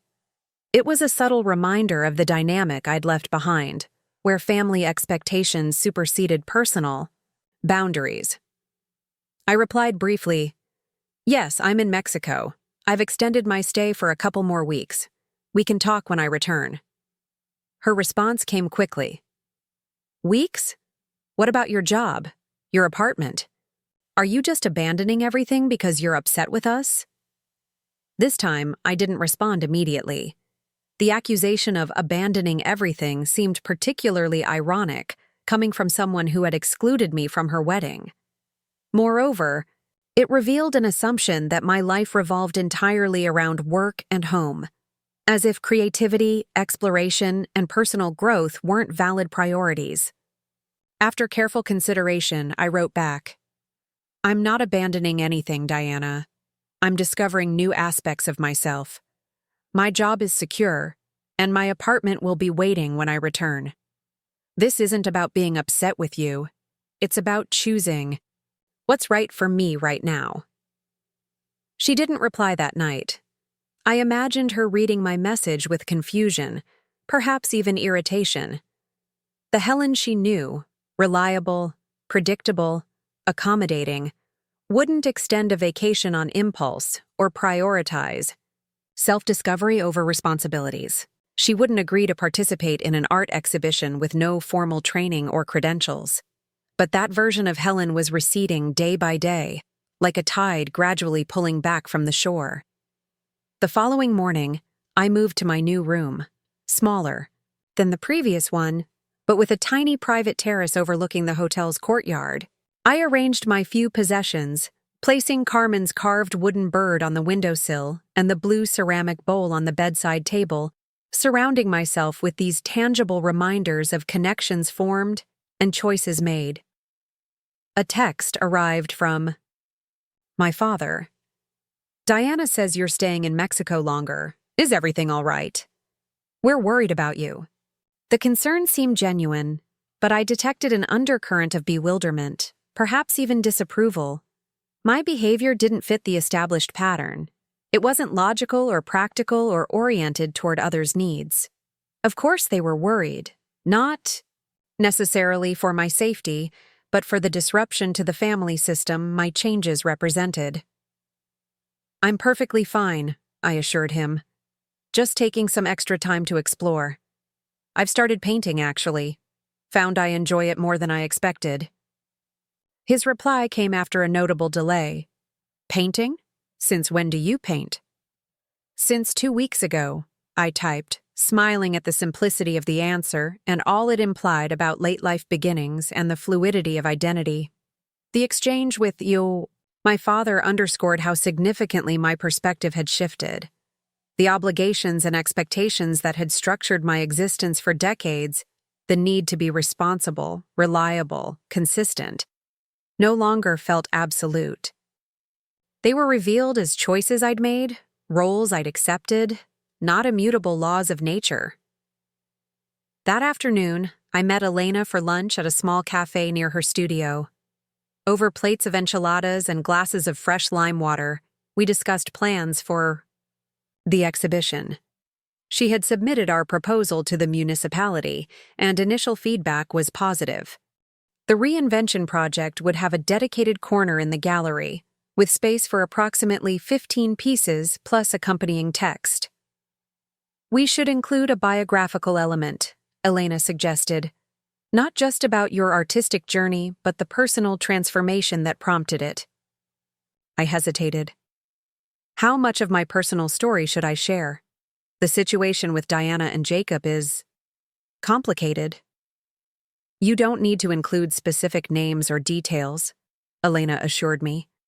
"Just the essence, that a family betrayal became the catalyst for self-rediscovery. That kind of emotional truth is what will resonate with viewers." After lunch, we visited the gallery where the exhibition would be held, a converted colonial house with high ceilings, white walls, and original tile floors. The curator, a serious young woman named Lucia, showed us the space allocated for the Reinvention Project. "We're intrigued by the concept," she said, looking at the preliminary sketches Elena had brought. "It's unusual to feature work from someone so new to art, but the narrative element makes it compelling. Many of our visitors will relate to the theme of beginning again." As we left the gallery, I felt a curious mixture of excitement and trepidation. "Do you really think my work is strong enough for this?" I asked Elena.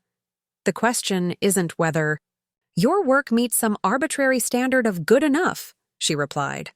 "It's whether it communicates something authentic and valuable. And it does, Helen. It absolutely does." That evening, I dined alone at a restaurant recommended by Elena, tucked away on a side street away from the tourist centers. The owner greeted me by name, Elena had called ahead, and led me to a table in a small courtyard where a fountain provided gentle background music to the meal. The food was simple but exquisite: squash blossom soup, grilled fish with mole sauce, fresh tortillas warm from the comal. As I ate, savoring each bite without rushing, I realized how long it had been since I'd dined alone by choice rather than circumstance. In my life before, eating alone had always seemed slightly sad, something to be avoided or endured.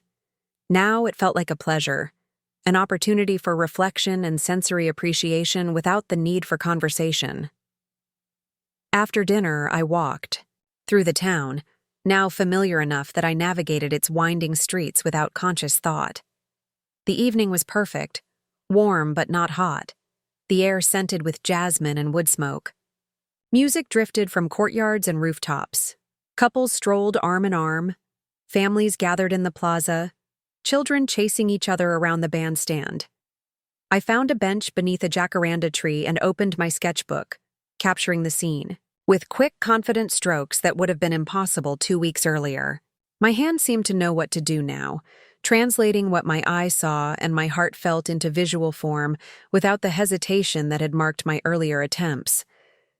As I worked, a young boy of perhaps 8 or 9 stopped to watch, his curiosity evident in his wide eyes and attentive posture. After a few minutes, he asked in halting English, "You are artist?" The question echoed Carmen's from days earlier, but this time my answer came without qualification. "Yes, I am." The simple affirmation felt momentous, a threshold crossed. I wasn't adding modifiers like amateur or beginner or aspiring. I was claiming the identity directly, recognizing that the act of creating with intention and heart made me an artist, regardless of training or technique or external validation. The boy nodded solemnly, accepting my self-definition without question, then continued on his way. I returned to my sketch, working until the light faded too much to see clearly. Walking back to my hotel, I felt a sense of alignment I'd rarely experienced, as if the various parts of myself were no longer at odds, but working in concert toward a common purpose.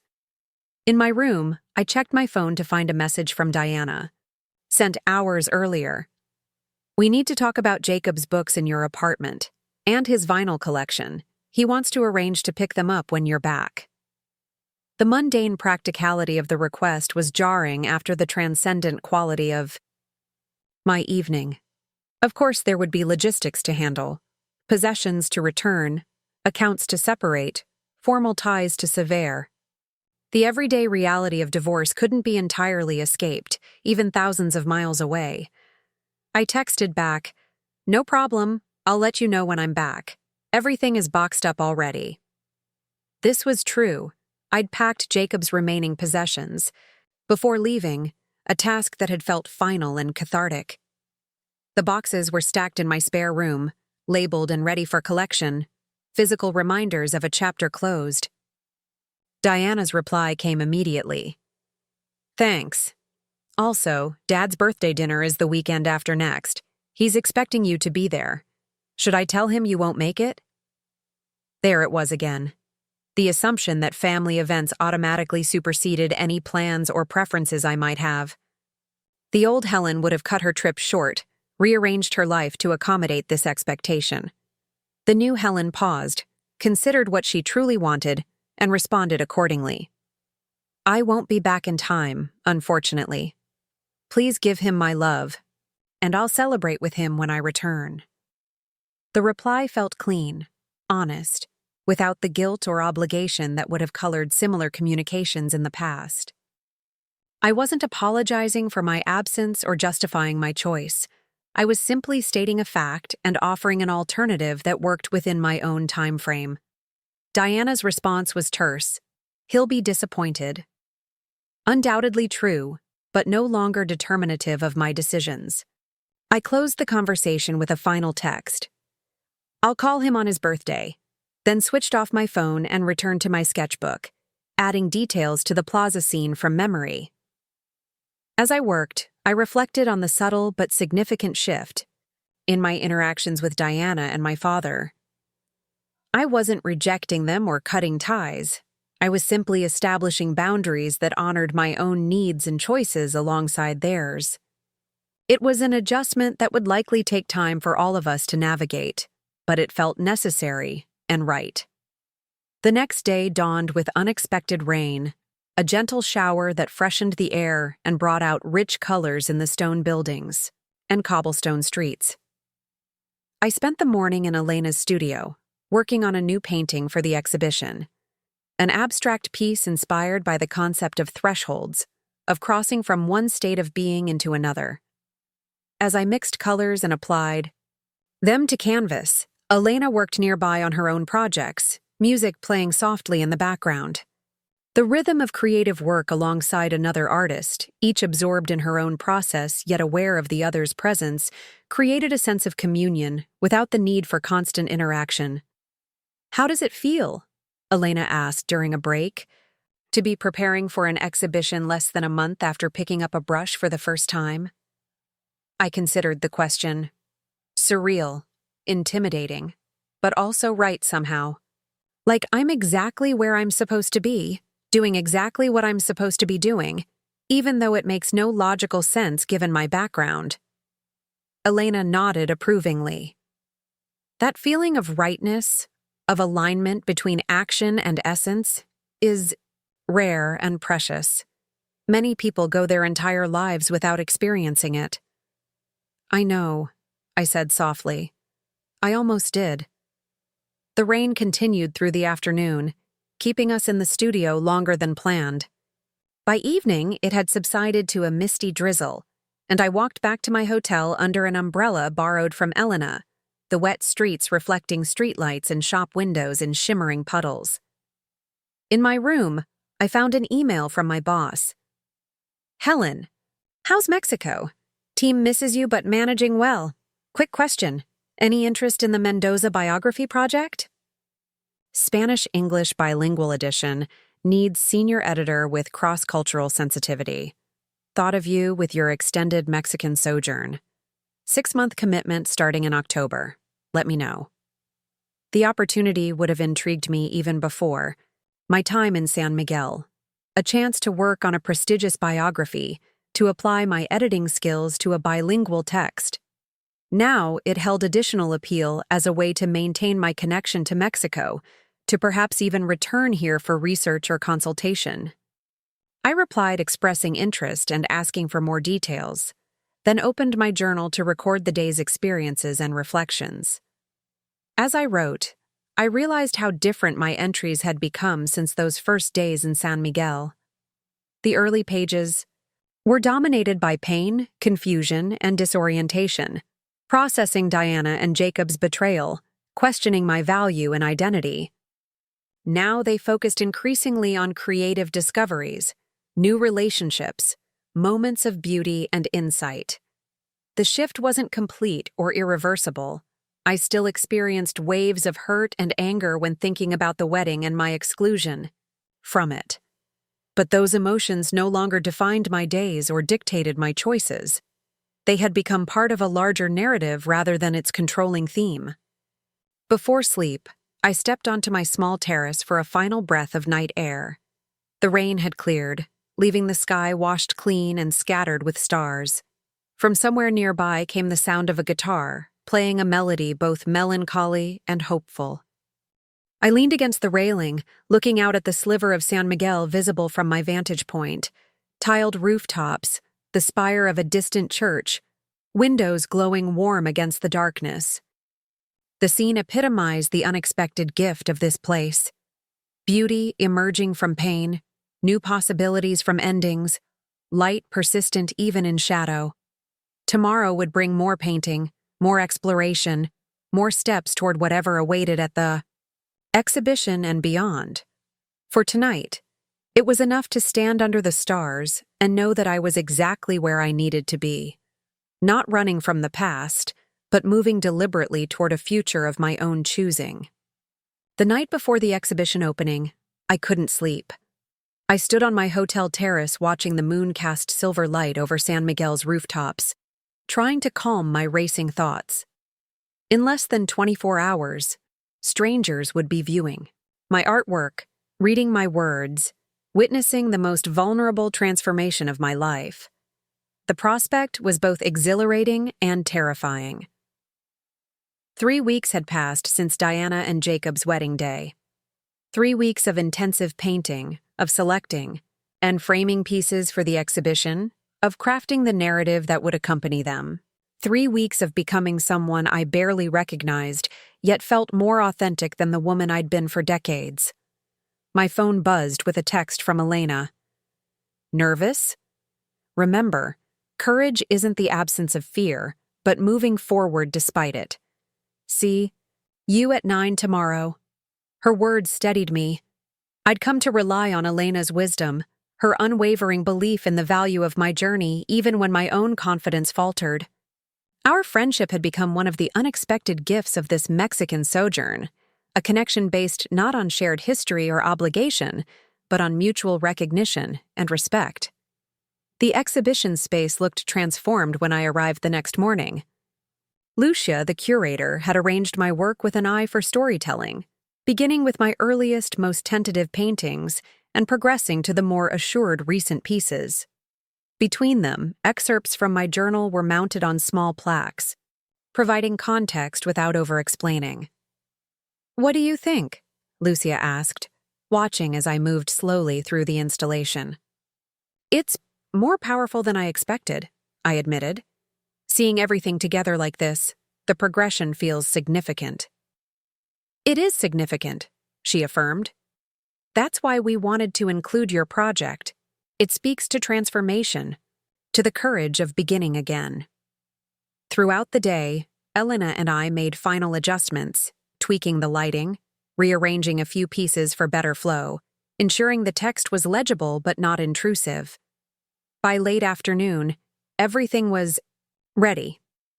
The exhibition would open at 7 with a small reception for the featured artists and special guests.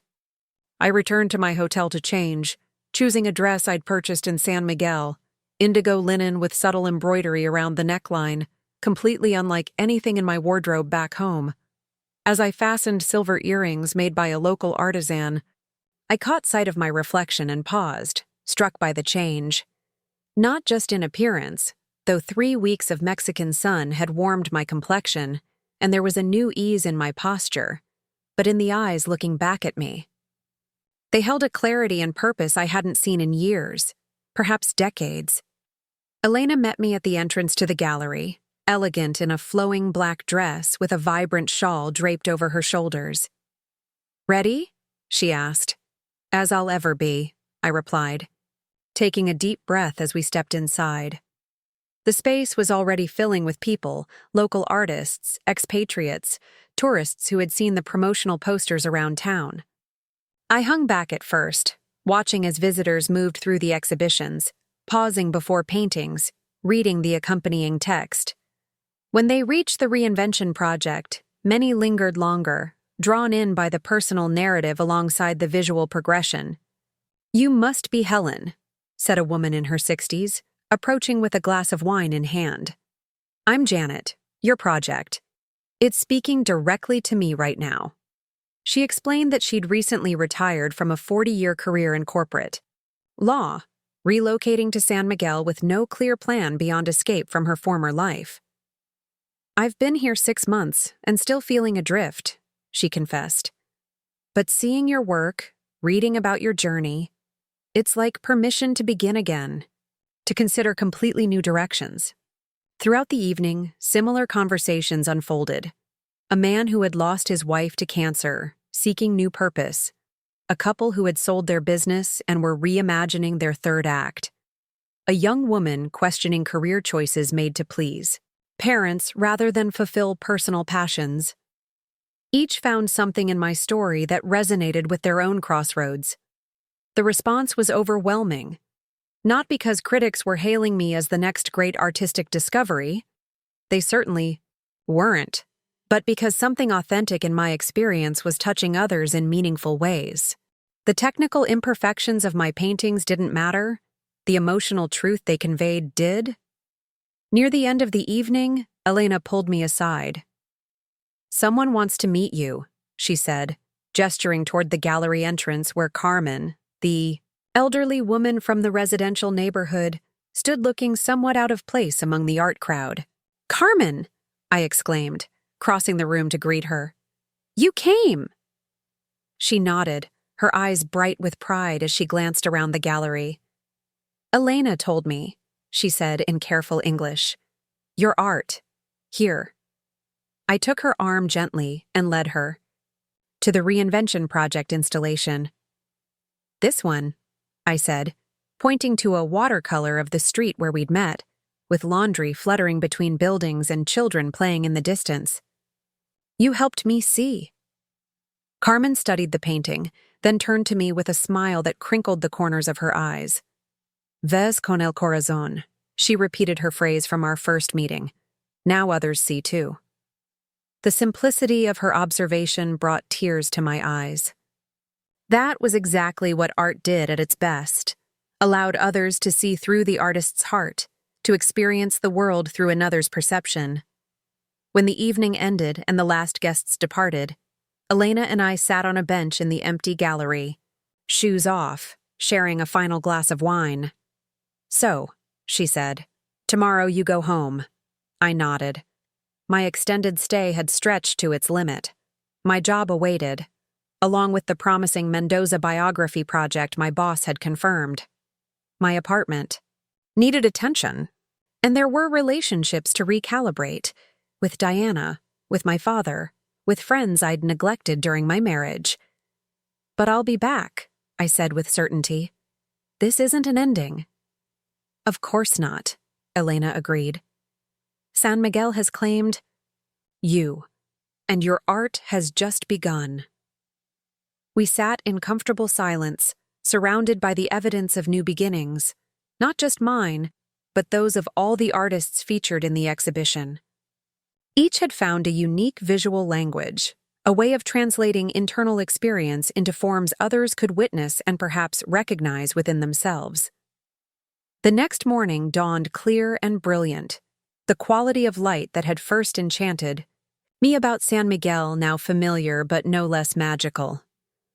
I finished packing, placing the blue ceramic bowl and Carmen's carved wooden bird carefully among clothes, then sat down to write one final journal entry from this hotel room that had witnessed so much change. "Today I return," I wrote, "not to my old life, but to a life informed by everything discovered here. I carry with me new eyes for seeing, new hands for creating, new courage for living authentically. The pain that drove me to San Miguel hasn't disappeared. Diana and Jacob's betrayal still stings when I let myself dwell on it, but it no longer defines me. It has become, strangely, a gift, the unexpected catalyst for this reinvention." Elena met me for a farewell breakfast in the hotel courtyard. We didn't speak of the exhibition's success or make specific plans for my return. Instead, we talked of small things, books we'd both read, a new cafe opening near her studio, the changing quality of light as summer approached. The conversation of friends comfortable enough for ordinariness alongside profundity. When my taxi arrived, we embraced without excessive sentiment. "Until next time," Elena said simply. Until next time, I echoed. The drive to the airport provided a final glimpse of landscapes that had become dear to me. The rolling hills, the distant mountains, the small farms with their fields of corn and beans. I wasn't leaving forever. I would return, perhaps for the Mendoza Project, perhaps for further artistic exploration. San Miguel had become part of my story now, a place of transformation I would revisit both physically and in memory. On the plane, I opened my sketchbook one last time, drawing from memory the view from my hotel terrace. Rooftops, church spires, the particular quality of Mexican light. As my pencil moved across the paper, I thought about the journey ahead. Returning would bring challenges, explaining my extended absence, navigating changed family dynamics, integrating my new artistic identity into my professional life. There would be difficult conversations, especially with Diana. I wasn't naive enough to believe our relationship could simply resume as if nothing had happened. Her choices had hurt me deeply. My transformation might bewilder or even threaten her. We would need to establish new boundaries, new understandings of who we were to each other now. Yet I felt equipped for these challenges in ways I hadn't been before San Miguel. I had discovered resources within myself: strength, creativity, the courage to prioritize my own well-being. That would serve me whatever came next. As the plane lifted above clouds, I closed my sketchbook and leaned back, feeling neither triumph nor trepidation, but a quiet readiness. My sister had married my ex-husband. My family had excluded me from the wedding. Those facts remained unchanged. What had changed was me, my capacity to create meaning from pain, to build a life defined by my own choices rather than others' expectations, to see with the heart as Carmen had taught me. That transformation was the true gift of this journey, more lasting than any painting or exhibition, and it would continue long after I returned to familiar surroundings. San Miguel de Allende receded below, but its impact remained. In my sketchbook, in my memories, in the newfound ability to recognize beauty in unexpected places. I wasn't the woman who had fled there in desperation weeks ago.